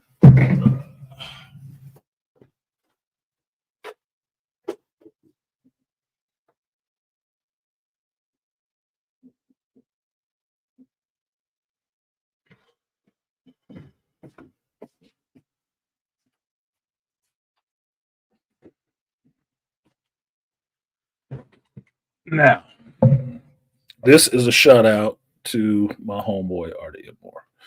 Now, Artie Ibor is a good brother, and he sent me a care package back when I had a store of comics and all kind of candies and all kind of shit, right? Which was cool. I thought it was funny. Like, dude, I have this shit, but okay, cool. It's just nice shit he do, right? I finally opened one of the boxes that he sent me, which had a figure of Spider-Man 2099 in it because I was a fan of Miguel O'Hara before he ever showed up in a goddamn movie. Serious, because I was reading the comic.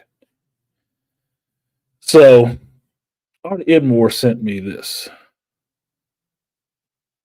I finally took it out the box, put it together because it is not a stone statue. It's a kotobukiya, but you have to put it together a little bit. So it's made out of like a plastic, right? But this shit is cool. This shit look cool as fuck sitting on my entertainment center in my living room. All right.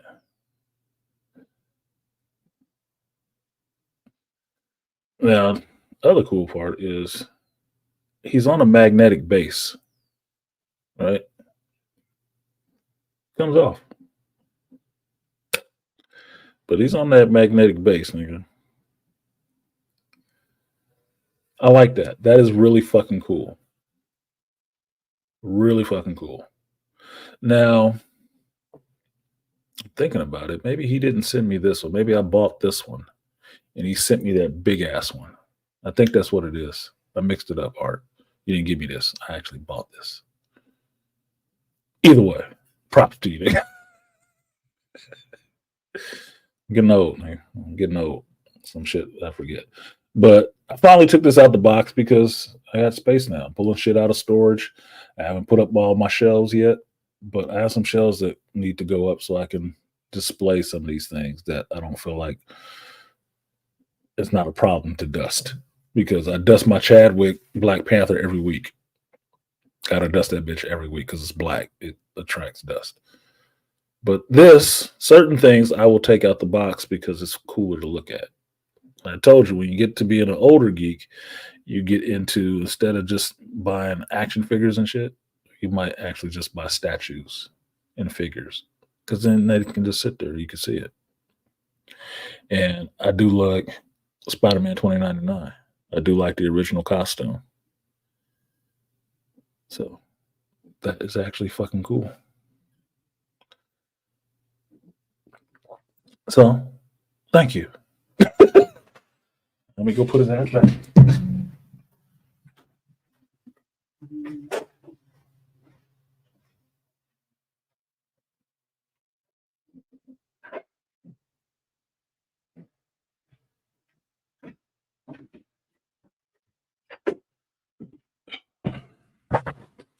Got his ass sitting in the living room next to my television. And when I look over there and see it, it makes me smile every time I see that shit. Every time I see it, I smile. It's good. Yeah, you sent me the sideshow one. You sent me this other one.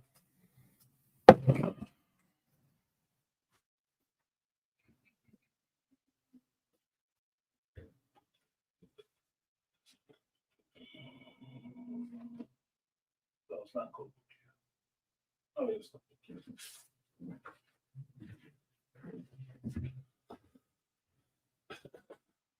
So it's the artifacts one, right? That's the one that was just there, the artifacts. All right. Kotobukiya being the company that makes it, right? And it looks exactly like it does on the box. Ari Idmore sent me this one. This big bastard that I had to put a fucking sign on in the store so people wouldn't try to buy this bitch. I have not taken this one out the box, and this is a sideshow. And y'all know how I like sideshow figures, right? So this one ain't came out the box yet. I took it out one time when I first got it at the shop, just to show you guys an art, and the detail on it is crazy, but I haven't taken it out the box to put it up in the house yet because I haven't got my shelf yet. When I get my shelf, some things are coming out. Vampire Hunter D is coming out the box, and I'm gonna be looking at that. So, not for sale. ATM. Do not sell this shit, nigga. Yes, we can put it up for display. Do not sell it.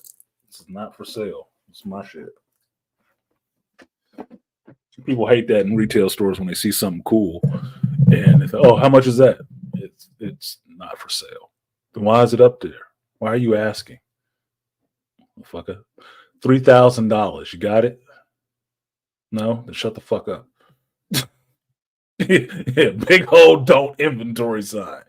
This is not for y'all. This is for me. I just want to show you some shit.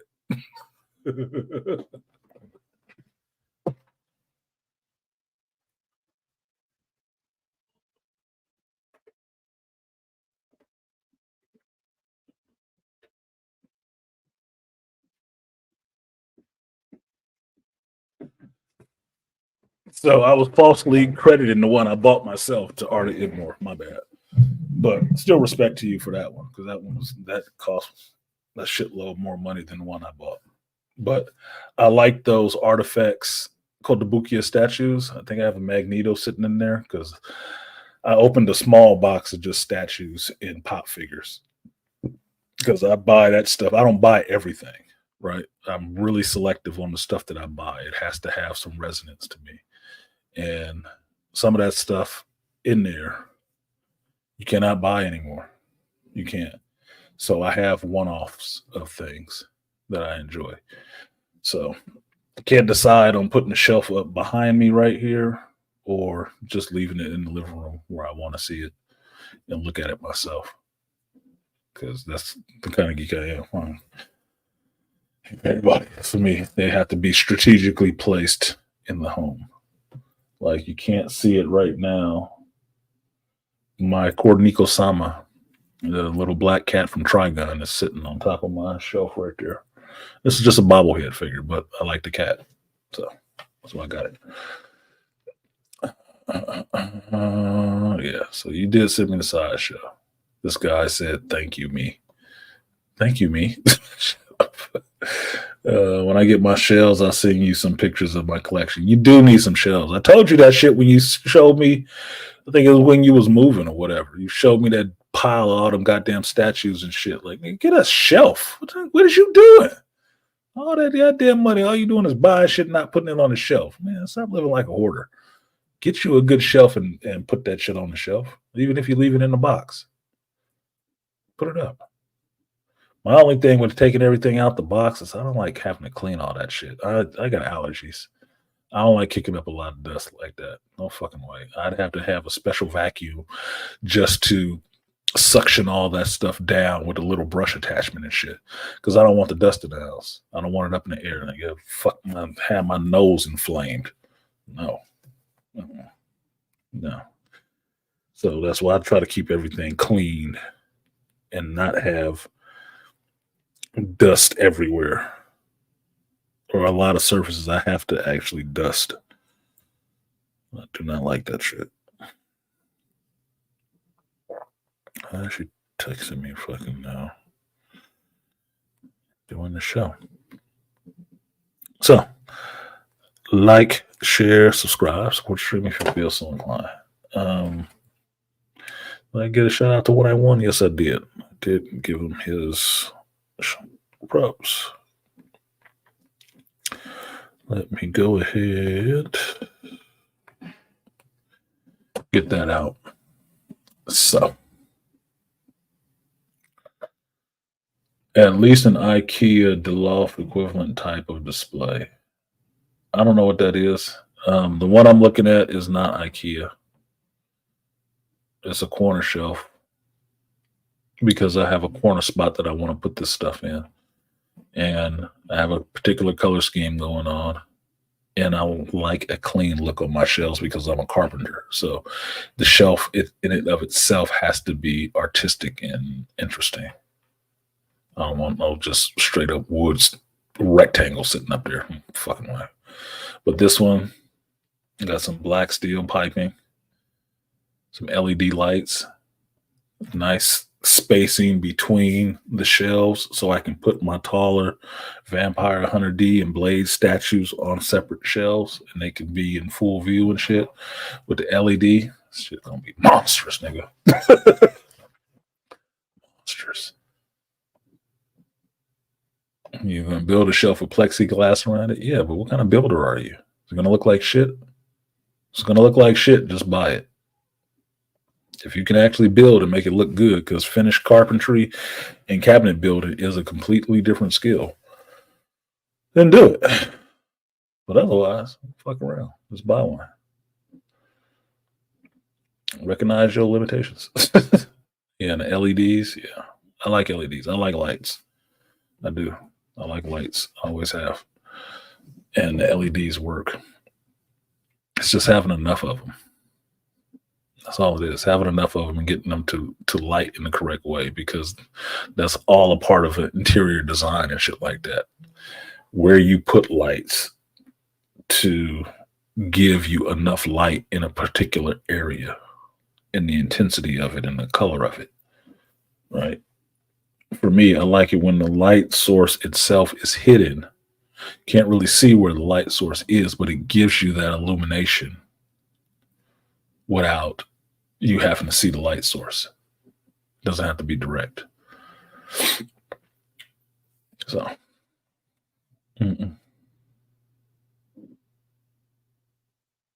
Oh, okay. I would recommend a glass case. It'll keep a lot of dust off of it. You can keep it sealed, but you will have to dust it occasionally. That's why I like comic shops. Comic shops, they have a lot of statues sitting out. They have to sell that shit or they have to clean it. It's just a pain in the ass for the workers to clean all of that shit.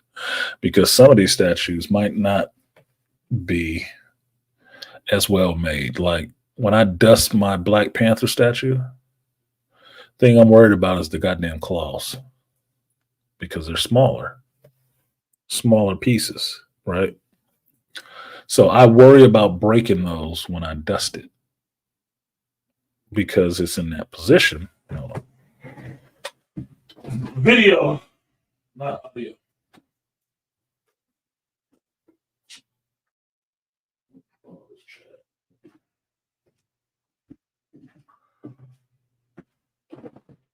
Because it's in this position, right?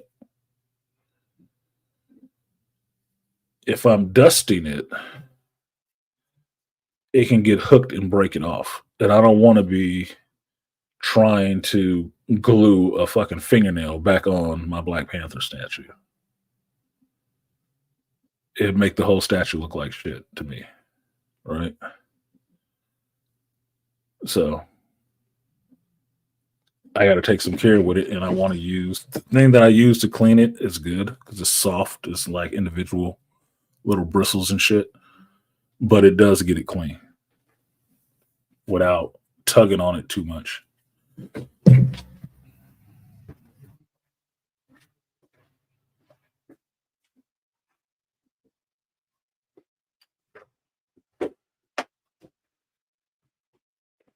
That's my sideshow. Dusting with compressed air goes against what I was just saying, Aquateki, about me having allergies and shit. I don't want that shit all over the place. I don't. Suction, yes. Canned air, no. I don't want to blow the shit all over the place because I don't want to be breathing it later. It'll fuck me up. I have a terrible night of sleep. No. No. Suction, yes. Little vacuum, yes. I have a little vacuum for my keyboard because I don't kick up dust. I suction that shit up so I never has to float around in the air for an hour and a half before it settles again. Canned air ought to use on a part or tool when I'm outside exposed. Indoors, I don't use canned air. I will use a little small vacuum. That shit out of there. But anyway, back to the show. I just wanted to give Art some props, and then I realized halfway through it I didn't need to give him props for that shit. I did it myself. But I won't take it back. It's my homeboy. He good. And he finally, because his birthday is coming up. And when is your birthday, Art? I'm forgetting the day. I want to say it was like the 15th or some shit. This fool birthday coming up, and he finally found some Jack Daniels Sinatra Select. I'm like, oh my God, I want to stand up at the top of the bleachers from the nosebleeds and give you a slow clap. Like, oh my God, he finally got a bottle of Sinatra Select. Thank you. Now you can celebrate your birthday with some style, with some class. Put your pinky up. Fuck, dude. I don't know what the hell was going on with your state. I don't. But that shit is good. I saw a bottle last night when I went to Bevmo for Chris's bottle of Uncle Nearest. Well, you see that? No, you can't. Too much light. $124. Just sitting there out in the open. Supposed to pick that motherfucker off. Ping, got you. Some good shit. Some good ass alcohol. Yeah, so anyway. So let's see. Maybe do I want to tempt fate? So who in here has actually seen? This is where the show is going to pivot because I'm 2 hours in. So who has actually seen episode 8 of X-Men 97? I know people showed up for that, but look, I got other shit to get off my plate first. I'll get to it. Who has seen X-Men 97 episode 8? Because you probably will get some spoilers. But you should have watched it already. You should have watched it already. I don't know what the fuck you doing with your life that you ain't got 30 minutes to watch the show. That's just me giving you shit. But I only do it because I like you. Aquateki said, I have. Okay, Aquateki. Put you to the test, sir. Gonna put you to the test. Because I'm balling, finding $1 million deals. Nigga feels. We'll be balling.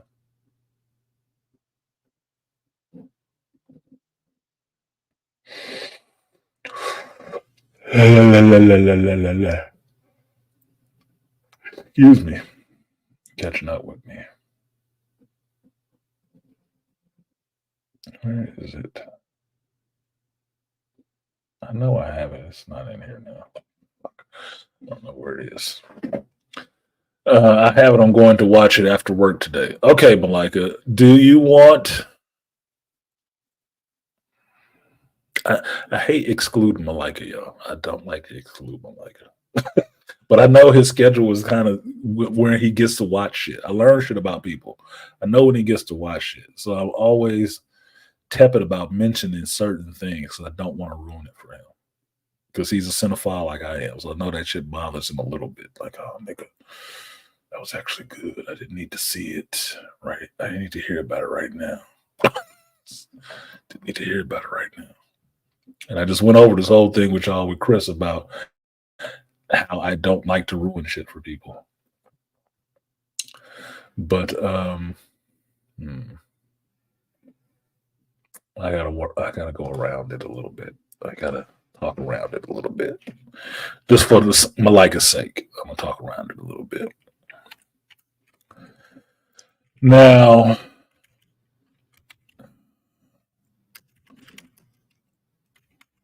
Malika, you might have to stop watching the show for a little while, homie. Yeah, I can't wait for Malika to catch up. Aquateki, we in the same boat. It's cool, spoil away. Okay, he said safety. He said safety's off. He said safety is off. He's like, nah, man, go in. I'm like, okay, Malika. Here we go. Here we go. I'm gonna clear the brush. Now,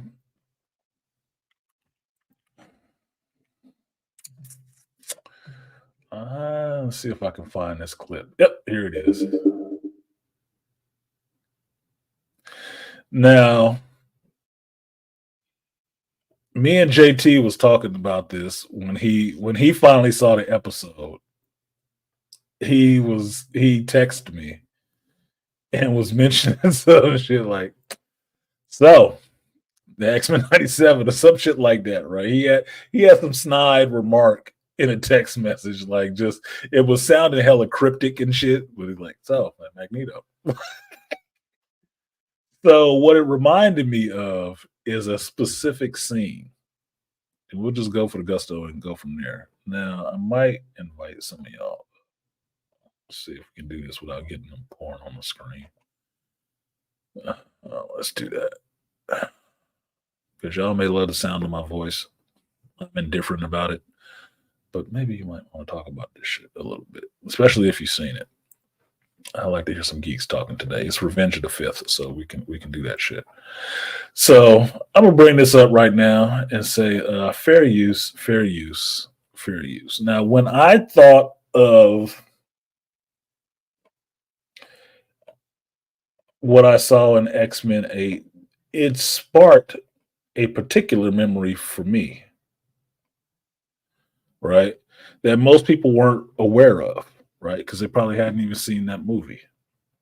Now, there's a lot of stuff that happened in that episode, which was like, oh shit moments. Things is just ratcheted up.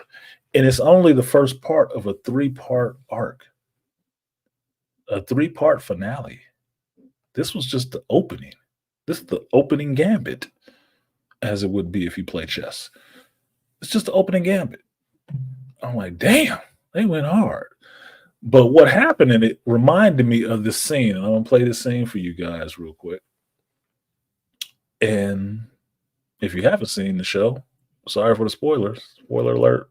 I didn't put it up, but yeah, spoiler alert. And fair use.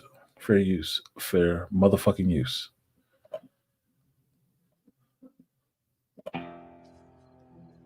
Shut down the third world. They lose, you win. Shut down America. You lose, they win. The more things change, the more they stay the same. So what are you going to do? Disappear.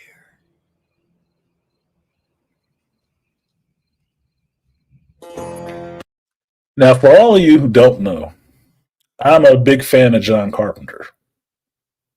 Grew up on him in the 80s. Seen mostly all of the movies. And one of his creations that I enjoyed was the Escape from New York franchise with the character of Snake Plissken. That is younger Kurt Russell playing Snake Plissken. SD Plissken, right?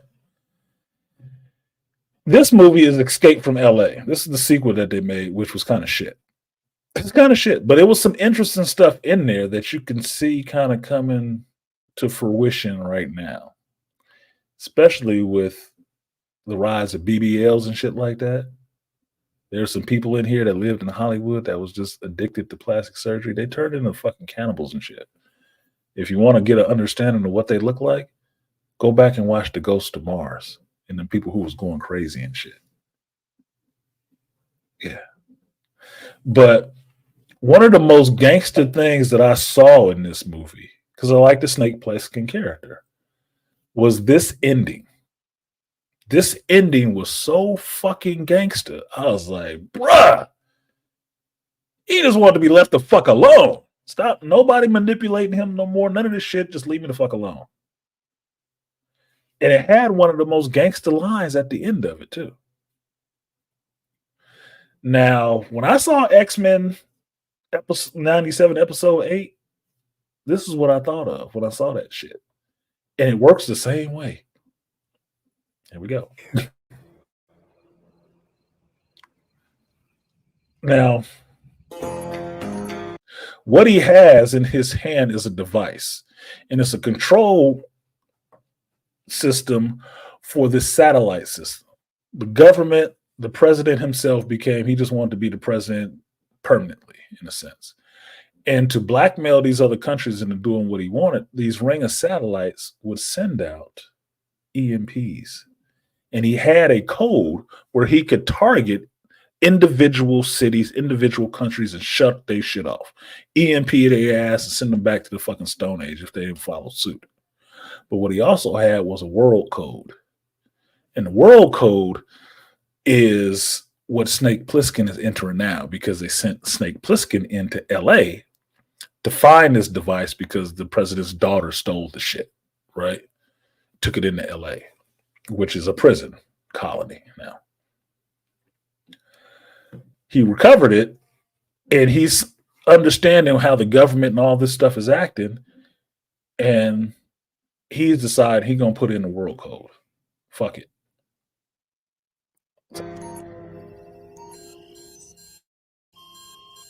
He's entered the world code.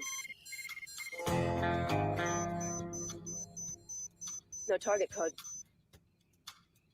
That's the president. Howard's Booth. Sir, that'll shut down the entire planet. Yeah, so fucking what? I told you, you'd better hope I didn't make it back. Told you. You push that button. Everything we've accomplished for the past 500 years will be finished. Our technology, our way of life, our entire history. We'll have to start all over again. For God's sakes, don't do it, Snake. Now, for all of y'all who are actually movie fans and know Snake Plissken, this is a classic moment right here. This is a classic moment. And I'm just going to enjoy this, but I want to savor it for half a second more. And here we go. My name's Plissken.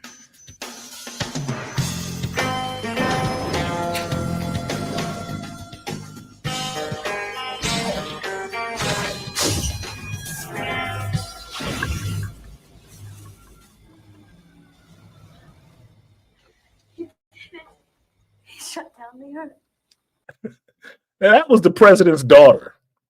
Because she stole that device and Pliskin went in to get her and bring her and that device out, the president was going to electrocute his own daughter. Sorry, I'm having trouble understanding right now.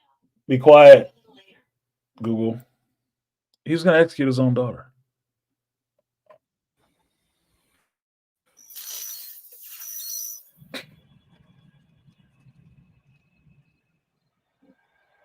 Now, this is the gangster line that he says.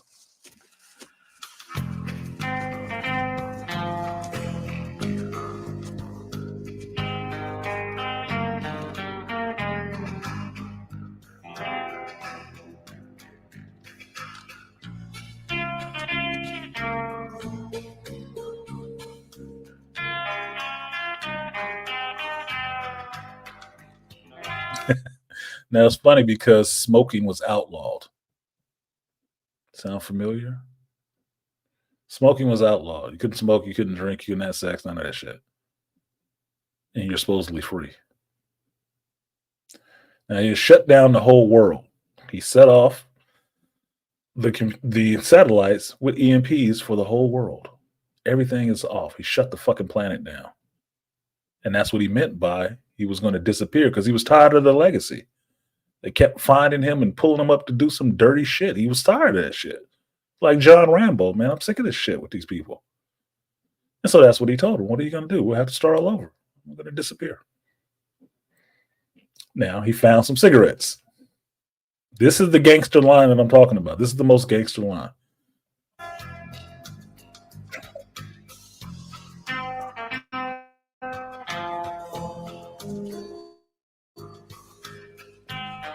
Went through the whole movie just once.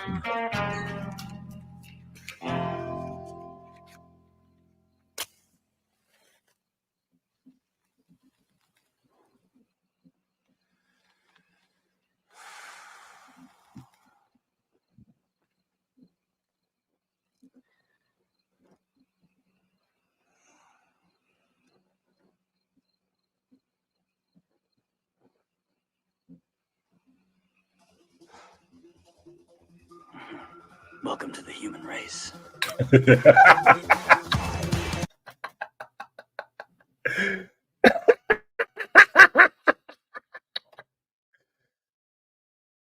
Oh, that shit was too good. That shit was too good. That was it. What was it? Welcome to the human race. Now, the funny part is, yeah, well stated. Yeah, well stated. I called him Powers Booth. That's right. It's Stacy Keach. My bad. My bad. Both also a good, great actor. President Clifton Roberts. Yeah, Stacy Keach. My bad. But he shut down the world. So he cannot have a past anymore and go back to just being simple. And the classic at the end with him smoking a cigarette, because it symbolizes what is freedom. That's why the pack of cigarettes was the American spirits. If you know anything about cigarettes, American spirits are supposed to be like naturally rolled tobacco and cigarettes and shit like that, right? None of the overly production shit. What is freedom other than being able to do exactly what the fuck you want to do, where you want to do it? He just want the whole movie. He just wanted a fucking cigarette. Just wanted to smoke a cigarette. They wouldn't let him do that. All this other shit, he couldn't do it.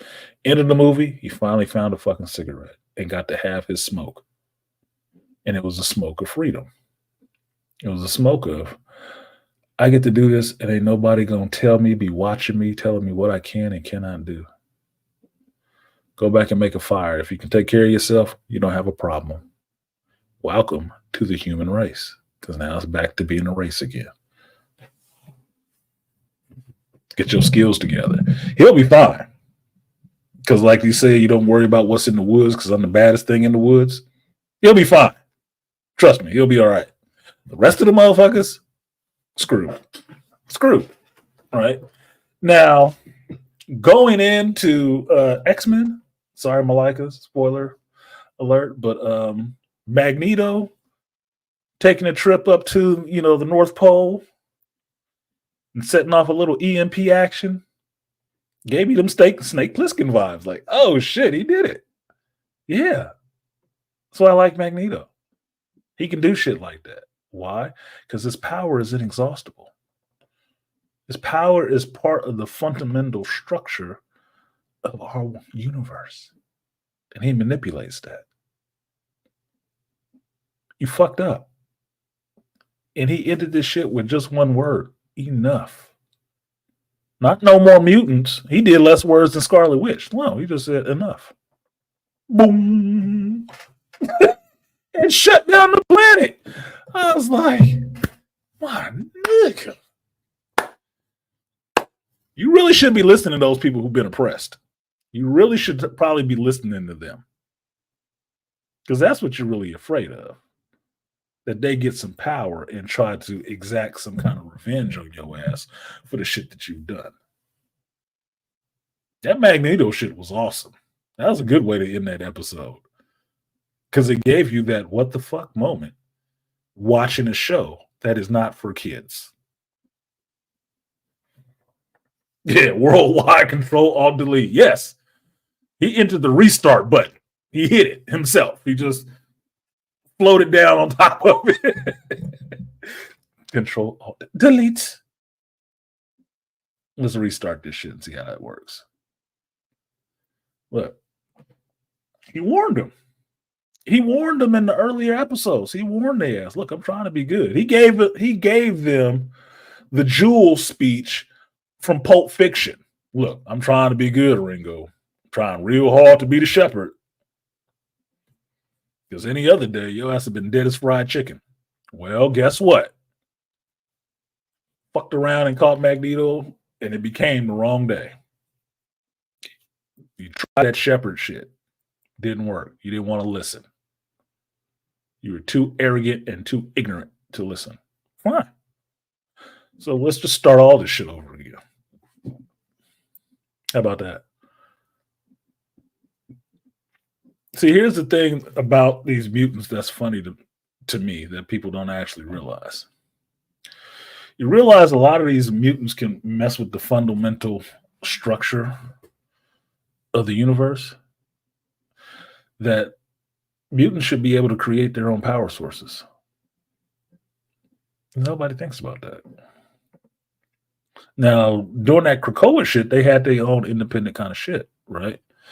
But it was more so about, well, leave us fucking be, and we'll all be over here. Yeah, they had technology and some shit. Yeah, but you still interacting with the motherfuckers. Now you can take over, which Sins of Sinister proved they can take over quickly, easily. But there'll still be some resistance. Got to do your own shit. This episode, that was a hell of a setup. It was a hell of a setup. Now,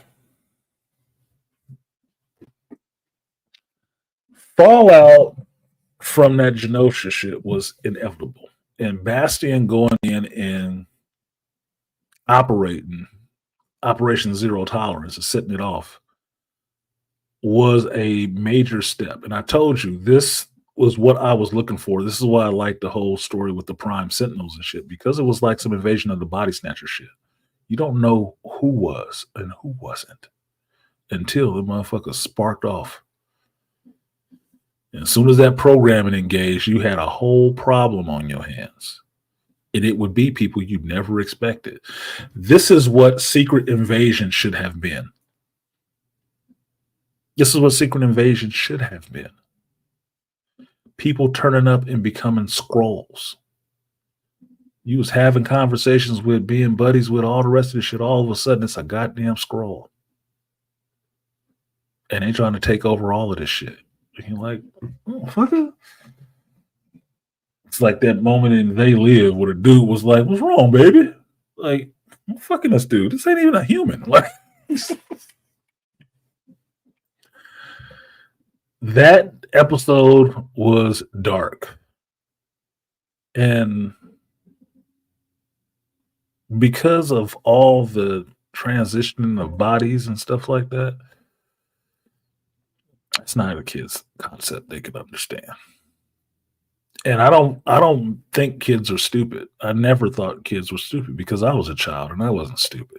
So I don't think kids are stupid. There are dumb kids, but all kids ain't dumb. They're not.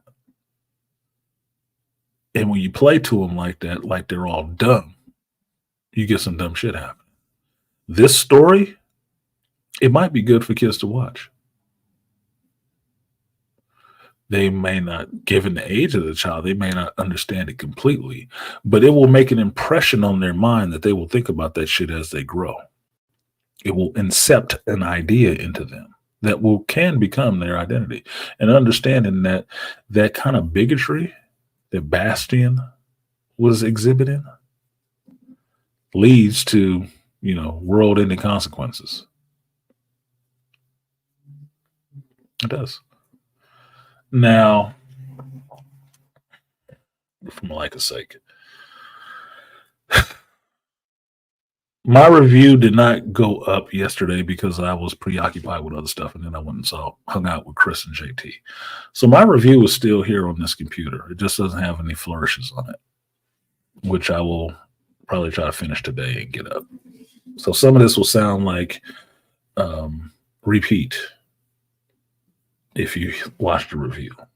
But I love this episode because I finally got to see Wolverine cutting into people. That was a bonus on this. I got to see the second team of X-Men, the giant size ones that came in, the multinational mutants, which is what that giant size team was. Everybody was from a different country. Canada, Germany, Russia, Africa, Japan. Get it? I got to see these folks, or at least some of these folks, holding down the mansion while it was beset on all sides from inside and out by these fucking Prime Sentinels. And getting to see Wolverine and Nightcrawler go the fuck in on people. What I would call the most dangerous mutant in the world. Getting to cut loose and actually kill people. Doing what he was designed to do. Because those are not butter knives.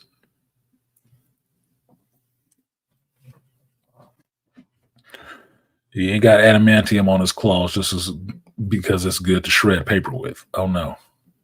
It's for killing people. Now, objectively, once these human beings, which they were, turn into Prime Sentinels, they are technically no longer humans.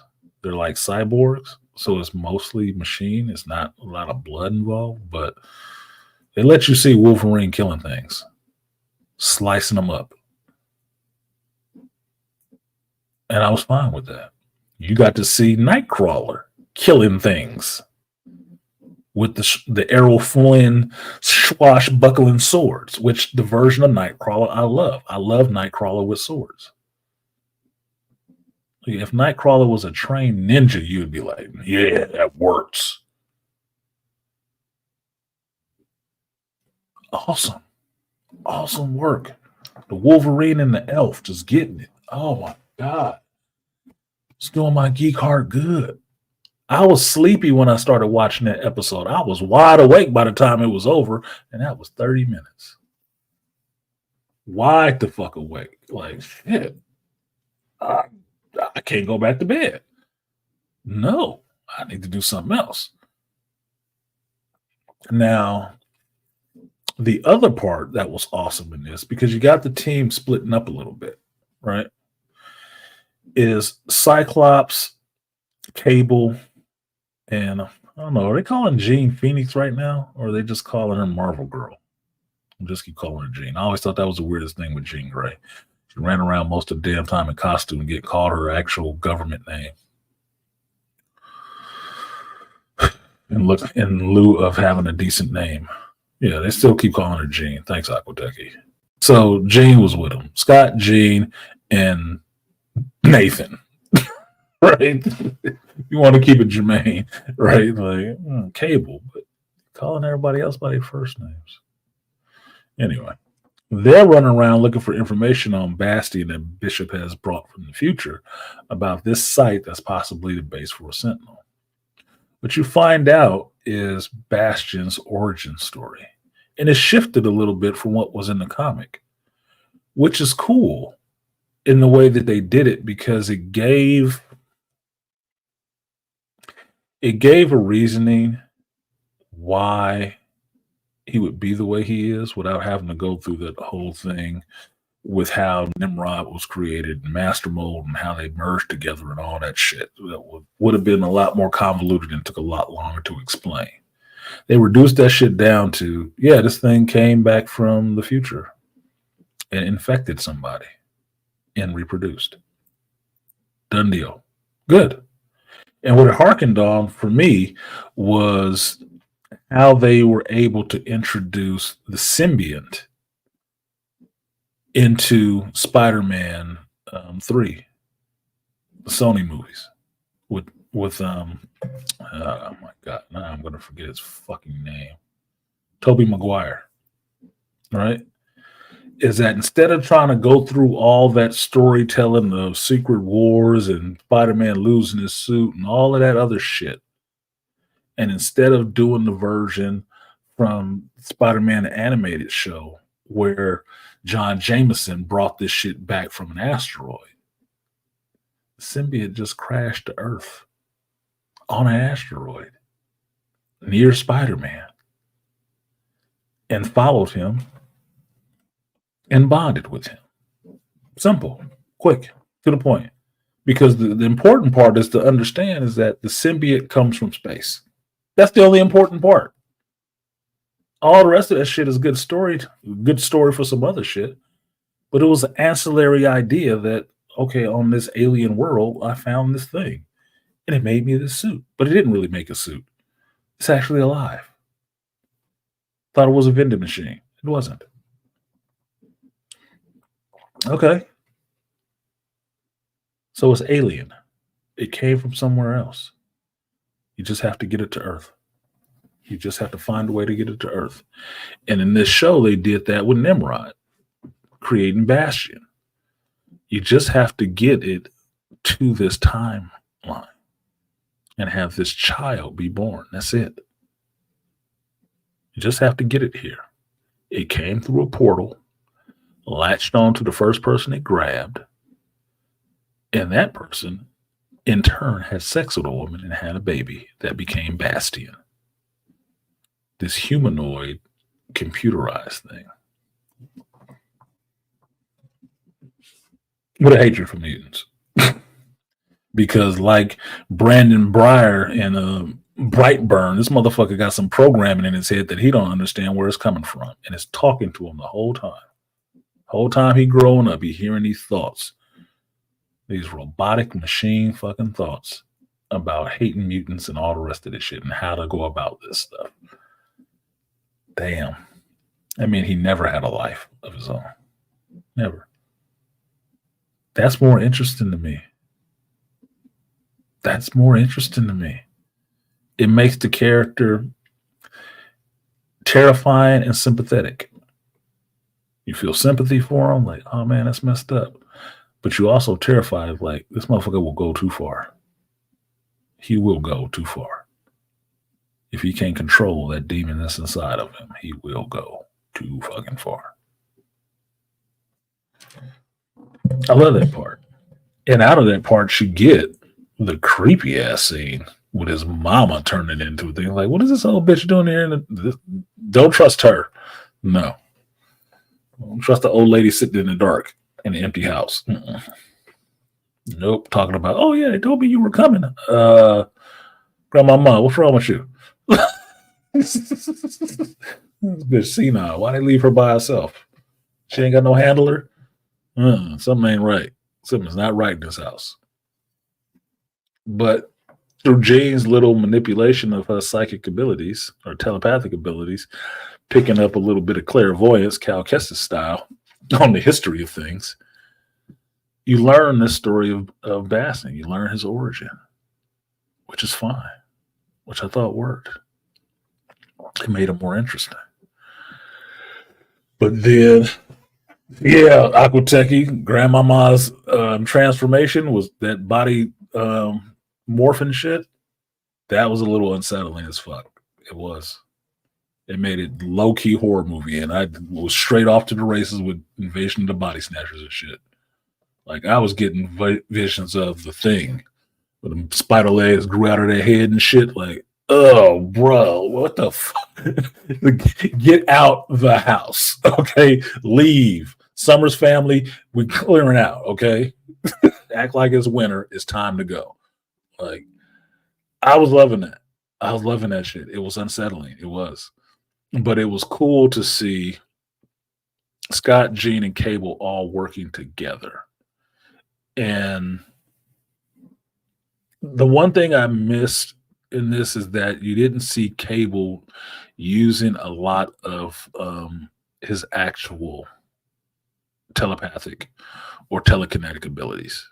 Now, it's dampened a little bit because he uses his telekinetics to hold back the techno-organic virus, right? That's why he has a metal arm and a glowing eyeball. Okay, he's using his telekinesis to hold that shit at bay. But his telepathy and shit like that is always there. He always has his telekinetics because if you want to see Cable without the techno-organic virus, how strong he is, you look at Strife or you look at Nate Gray, which is just Cable from an alternate timeline, and see how powerful they actually are. Cable could still do shit with that, but he is primarily hands-on, big guns, big pouches.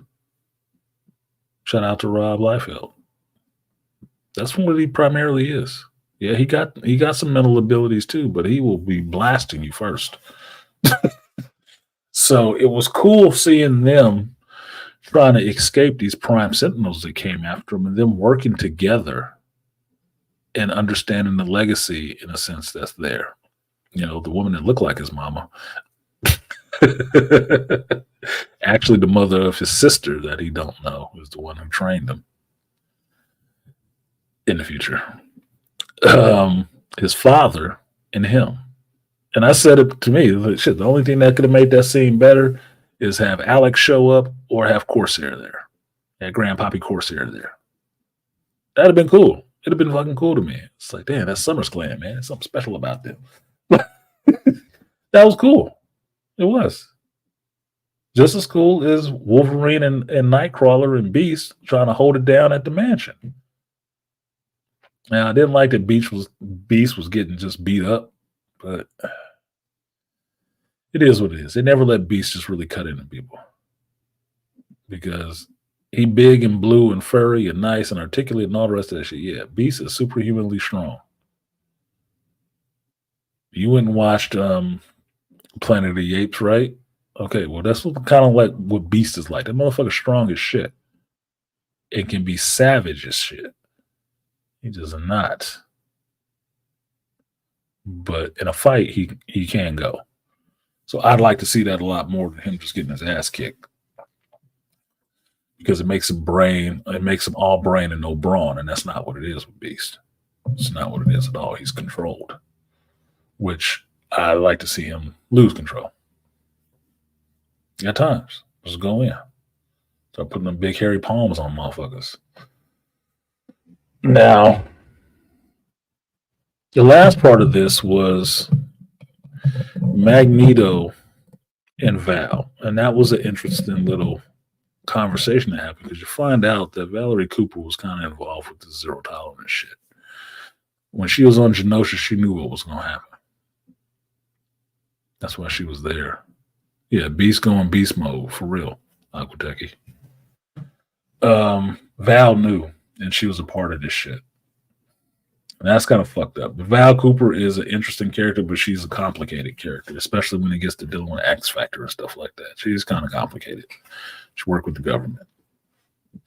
But during this episode, you see her coming to realization that Bastion is going way overboard. And you get the reveal of the drop that Magneto was right. And comic book fans know what that means. right? Comic book fans know what that means. That shit is awesome. That's like an awesome little catchphrase to throw in there. Something like Magneto was right. Like, oh, here we go. As soon as you hear that shit, you know things about to pop off. You know it's about to pop off. It's like saying Cyclops was right. You know, it's just certain shit you know is going to be a problem. They mention that. Oh, here we go. Here we go. Battening down the hatches is about to go down. And sure enough, she ends up freeing Magneto from his imprisonment because Magneto is such a dude about it. He wasn't saying shit. He hadn't spoken since Genosha. He's spoken and tortured him and everything else. He ain't said shit, which means that this is probably old hat for him. And I like to reveal that they showed his Auschwitz numbering that they gave him. So you understand this man has been through some shit. He has been through and lived through some horrific events.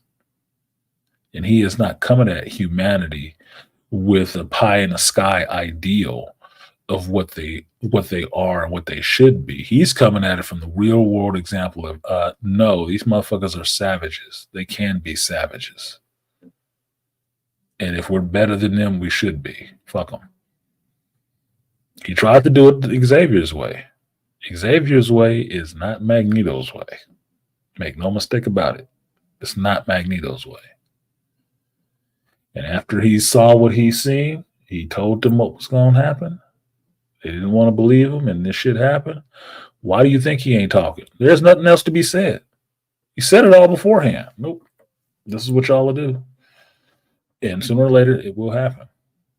Human nature is human nature. If you know how to predict human nature, it's just what it is. You don't have to be mad about it. It's just what it is. You know it'll happen eventually.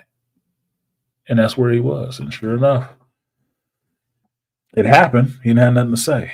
But when they set his ass free, he only had one thing to say. Enough. That's enough of that shit. He's done. He's done. He tried it Xavier's way. It did not work. You're going to have a hard-ass time bringing that man back. You're going to have a hard-ass time bringing him back because he's going to be out for blood. And the blood of his people. No talking. Because that EMP was just the opening salvo. Now, I had to mention, I think it was to, not JT, I think it was Sam, a Black Bane, that he's done that in the comics. He has done that. He has held the world hostage in comics. Magneto was serious about one thing. He will never want to live through that horror that he went through in Germany. Never. And whereas he couldn't save his other people, he gonna save his mutant people. Oh, make no mistake about it. By any fucking means necessary. If your ass gonna have to die, then your ass is just gonna have to die. You're gonna forfeit it. Homo superior will rule. Yeah, he is making them recognize the superior part of Homo sapien superior. Yeah, he's making them understand that shit very clearly. He is not bullshit. He was trying to play nice with him. Fuck it. Fuck it. Fuck it. Because if you think about it, most of the mutants can do any of the stuff they need to actually function in that society without electricity, the internet, and computers and stuff. Some of them capable of space travel by themselves. Or they know aliens and can leave the planet. And you backwards ass monkeys here to start this shit all over again. Look, that shit was epic. And it's only offset a little bit by the fact that everybody is focusing on that. Like, goddamn, Magneto shut down the world. Yeah, he did. But you know what was more beast to me than that? What was more beast to me than that?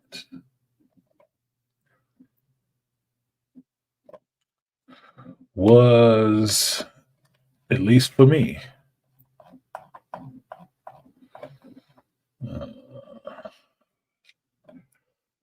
excuse me.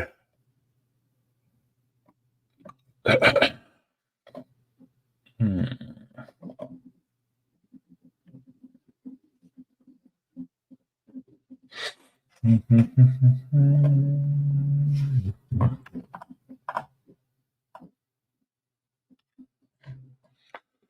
Do, do, do, do, do.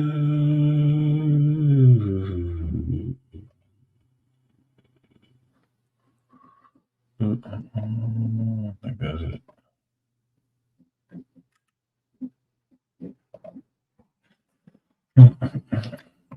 Boom, boom, boom, boom, boom, boom, boom.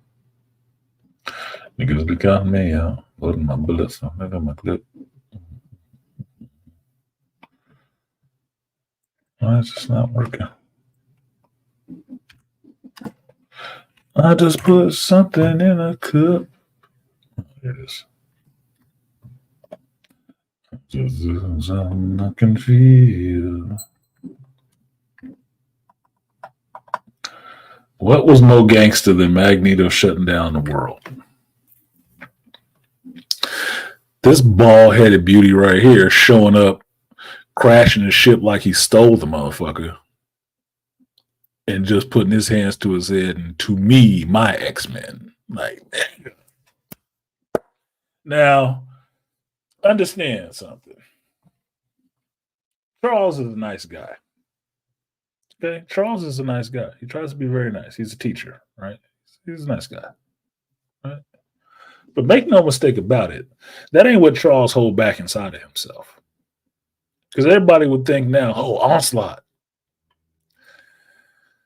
Charles already had that dark part in him. That's why the part that came from Magneto just merged together with it. Charles can do some really fucked up shit to everybody. He could. Because where Magneto may have shut off the world, Xavier could shut off the people. Flat out. Could kill them all with a thought. On some Star Wars, some good legacy canon shit. Just be like, you know what? I'm tired of all of you. Stop. It had a whole planet fall out into a fucking coma. That's the power of Xavier. Because make no mistake about it, he got one ability. But it is far reaching and very attuned and well used. He know what he's doing with his abilities. He didn't have a teacher. He figured the fuck out like Luke Skywalker in some ways. Xavier could shut down everything else other than the planet. Flat out. I'm going to stop him. Jean?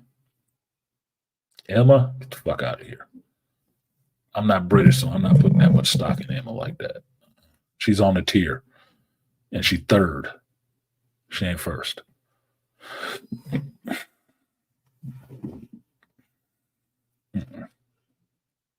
Problem.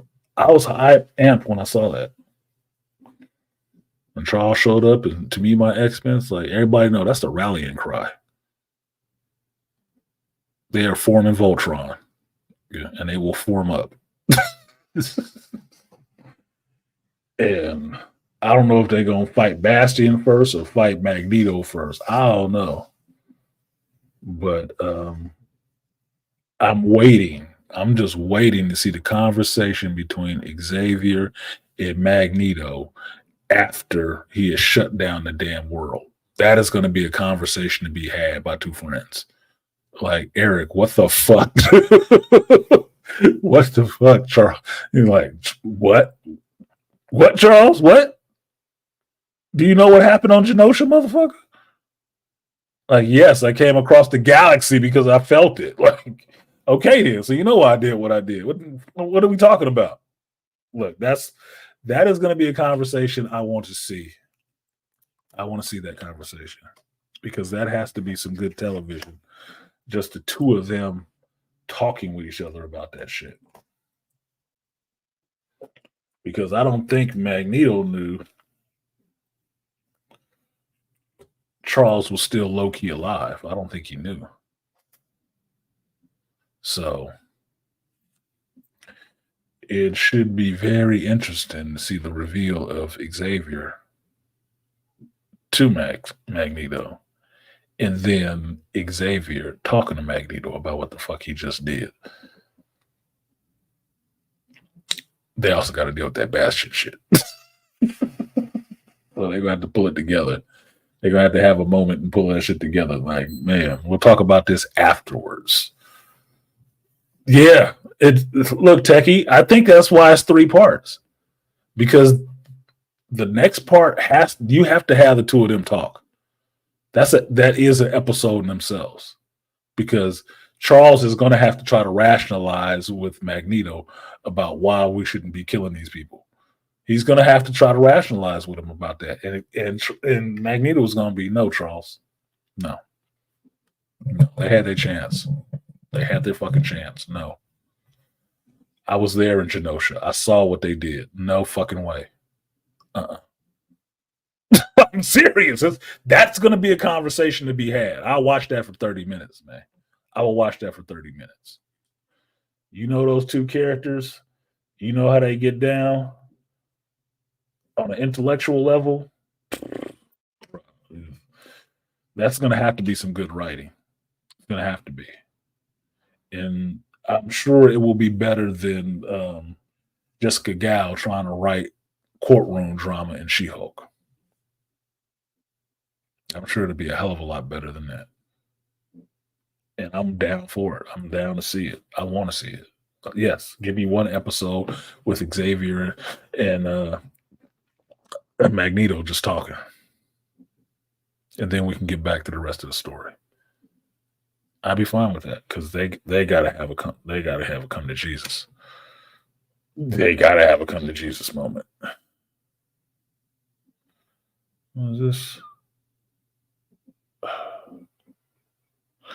Oh, shout out to Brent on the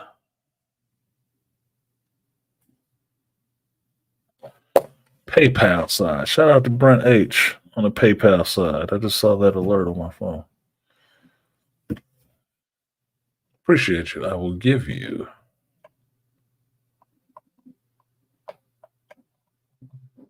that 3B salute. Appreciate you, Brent.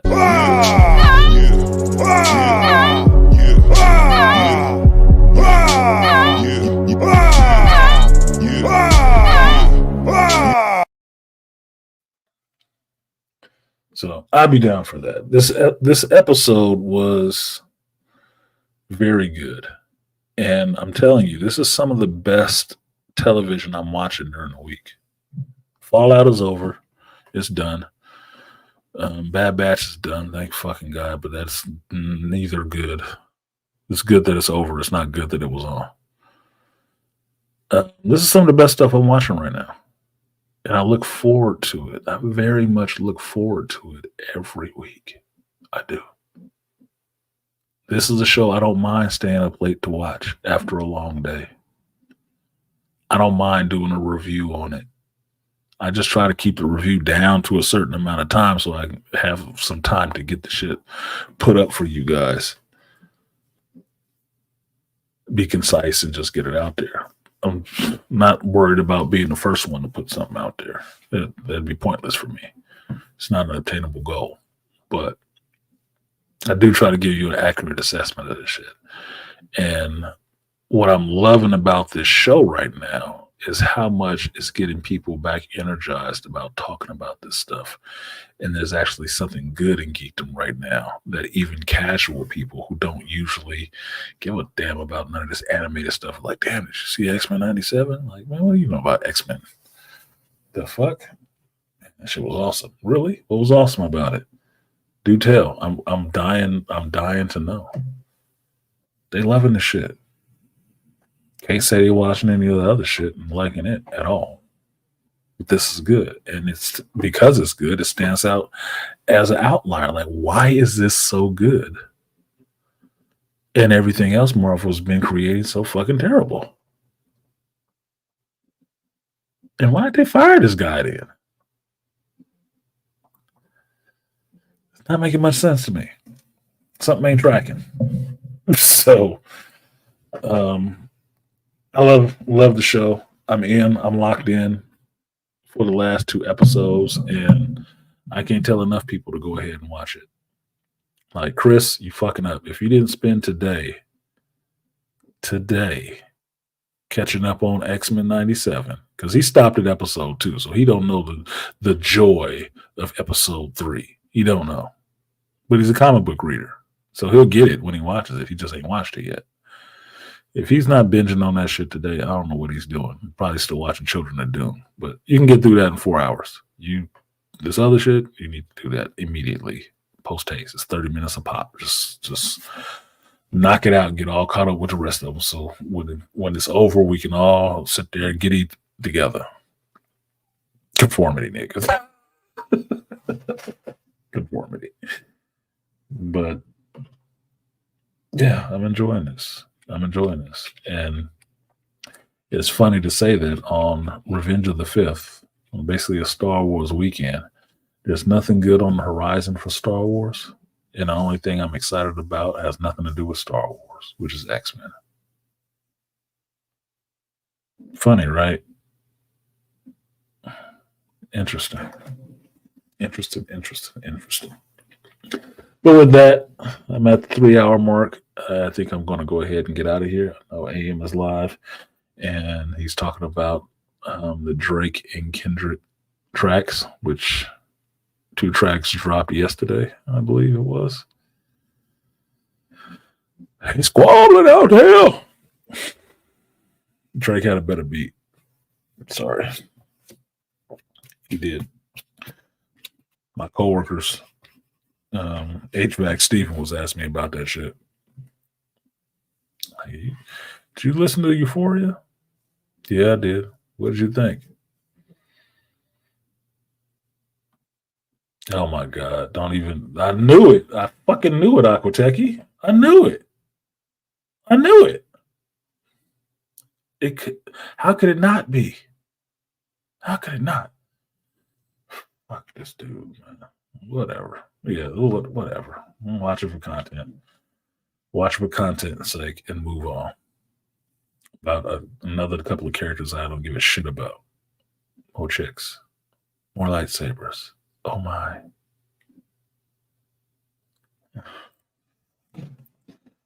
Anyway, on that fucking cheery note. The song I played at the beginning, that was Drake and Kendrick. Responses to responses. Family matters and not like us. Okay. Do what you do. But I can tell you this. I'm not betting on either side. I'm not, but Drake shit, that was a Scorpio going in on you. That's how that shit kind of goes. Saying that quiet part out loud, the shit they think about out loud. Damn, he was getting at him. But that's what you get for being, soft in the last song, Kendrick. That's the fuck you get. You should have went in. And you need a better beat, because the beat on your Not Like Us shit sounds corny. It's not me pulling for Drake. I just didn't like the beat choice. Euphoria might have been cool. This last one, it sounded like some bullshit. It sounded like a bullshit beat. So I don't know. Don't know, but I'll be interested to hear Angry Man talk about that shit. So I'm gonna go ahead and get out of here. Get myself some 2 p.m. So breakfast, lunch. Thank you guys for coming through today. Appreciate it. X-Men 97 episode 9 is coming up this Tuesday. Check that out. The Fall Guy movie is out this weekend, I believe.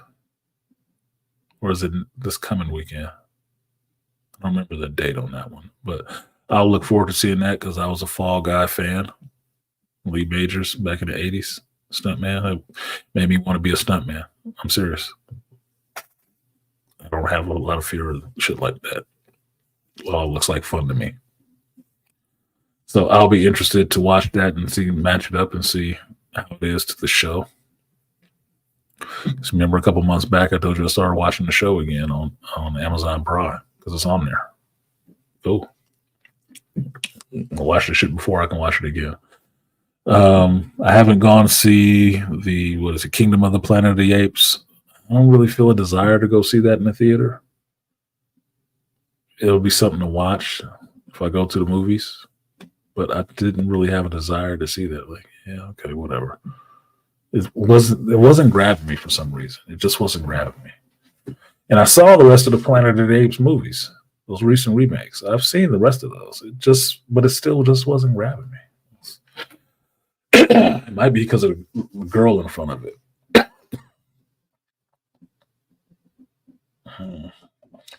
Jada Proud Parent said, I saw it yesterday in the V. You saw what yesterday in the V?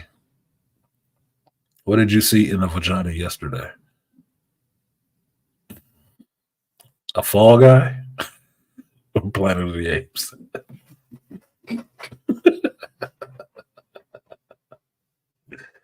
Specifics, man. Specifics. Leave yourself open to jokes like that, boy. It won't be a pause button quick enough. It will not. Peace, everyone. Peace.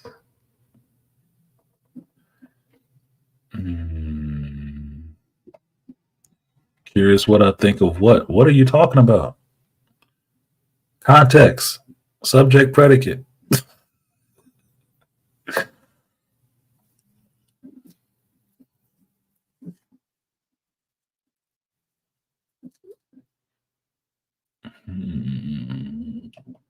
The Fall Guy. Okay. So it's out. It did come out this weekend. Okay. So I'll go and see it so I can see what's going on with it. Probably Tuesday. Maybe I'll go check it out Tuesday because I did want to see that. I like Ryan Gosling. I like Emily Blunt. I like the Fall Guy itself. IP. It didn't look too goofy in the trailer, but I'll give it a chance to see what it is. And that's what I can do for most things. I can at least give it a chance to entertain me. So that's it. I'm not a professional reviewer. Nobody pays me to do this shit. I don't get special perks for doing it. I spend my money or the money you donate to go and watch these goddamn movies and tell you what I think of it. But I am a fan of these properties because they're grip mine in my childhood. Not yours. And not doing it very well either. So I have some investment in these properties over decades. And I want to see them be good. I don't go into any of this stuff wanting it to be bad. I go into all of it trying to find a silver lining and wanting to see it be good.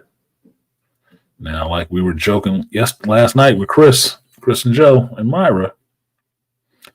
Yeah, maybe I outlined the silver lining with a 0.7 lead. It might be really thin. It might be a really thin silver lining, but I try to look for the silver lining in some of this shit because I would rather focus on the positive than focusing on the negative.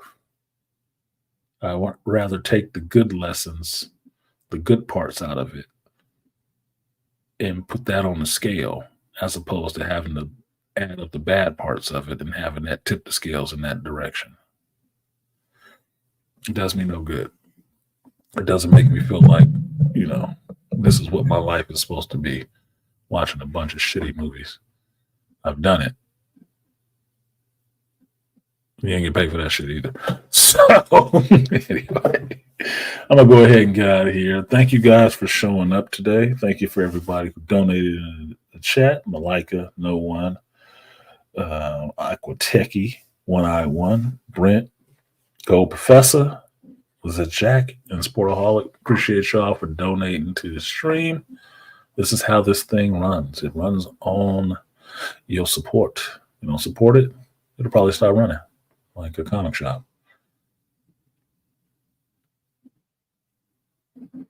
I don't spoil him. I like it. I like Winston. Yeah, Winston Duke is in the flick too. I saw him in the trailer. M'Baku himself. So I'm glad to see him getting some other roles since they fucking did him dirty in that last Black Panther movie. Bitched his ass up. So I'm looking forward to seeing what happens in the Fall Guy. I don't really care about the Planet of the Apes, but I'll watch it if I have to. I could not see it. And Deadpool and Wolverine is coming. I look forward to seeing that. And then there is nothing else on Marvel and Star Wars I'm looking forward to seeing. Nothing that Disney is offering I'm interested in. Nothing. And I don't count Wolverine and Deadpool or Deadpool and Wolverine because Ryan Reynolds is doing that. And they just get to put their label on top of it this time. If he can keep them from trying to stick all that bullshit into it that they're trying to. Good luck, Ryan. I'm with you. So with that, thank you guys for coming through. And I will see you next time. This has been The Hero's Journey. The journey continues. And I will see you again next Sunday, 11 a.m. Pacific Standard Time. Peace.